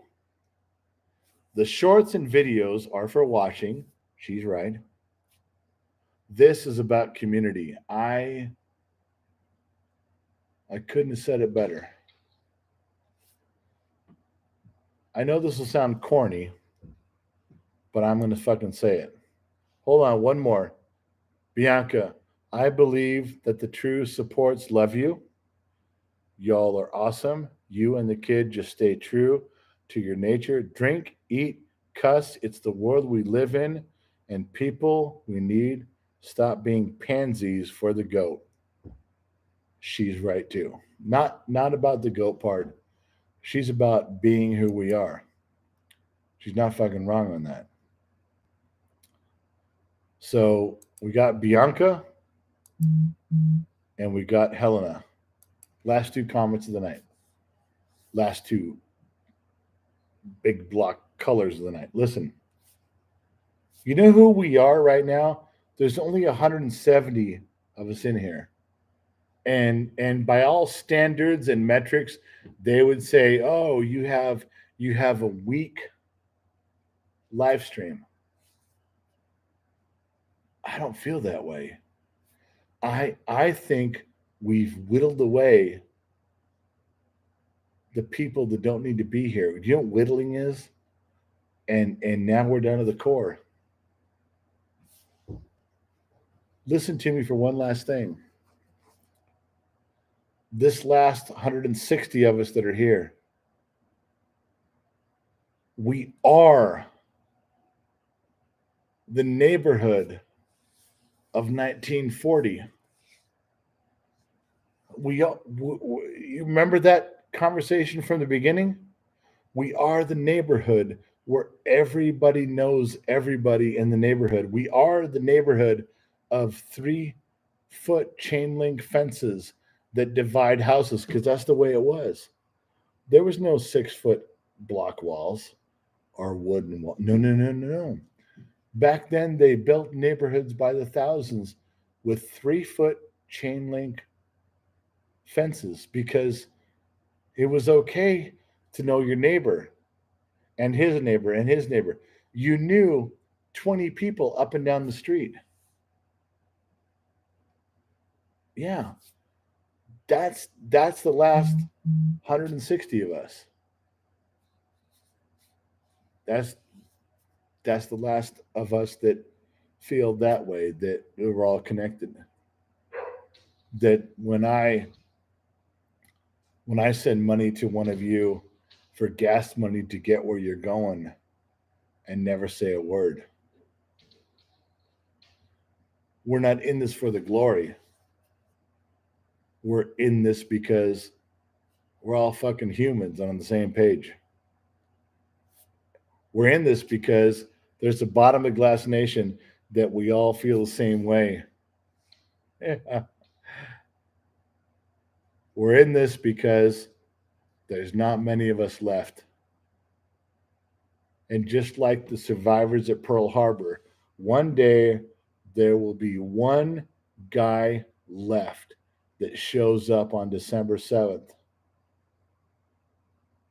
And that one man will represent every fucking person that died in Pearl Harbor. And do you know how many people won't care? Do you know how many people won't recognize that person, that man, that moment? That'll all wash away? Hundreds of millions. Except us. We're all going to remember what it was like to be the last person. One of us will be the last person holding the bottom of the glass. One of us will be the last person holding the bottom of the glass nation. Common sense. Won't be me. One of you guys will. Yeah. And that's the end of it. Not much more. So I'm going to tell you guys right now from the bottom of the glass nation. Mrs. Fort Watton says, good night, all. The hustle is on. TMC. Paul Newman is my man. I love her so much. California was where suburbs were designed. She's right. But I'm going to tell you one last thing from the bottom of the glass nation. And all the things we went through tonight with barely any followers. I could not be more proud to be your honorary general of the bottom of the glass nation than I am right now. Thank every one of you for your support, your love of the kid, the things he's doing with FFA. Thank you for supplying my whiskey. And until we meet the next time, don't forget who you are. You stand proud. And you are a member of the Legion of X. Catch you all on the flip side.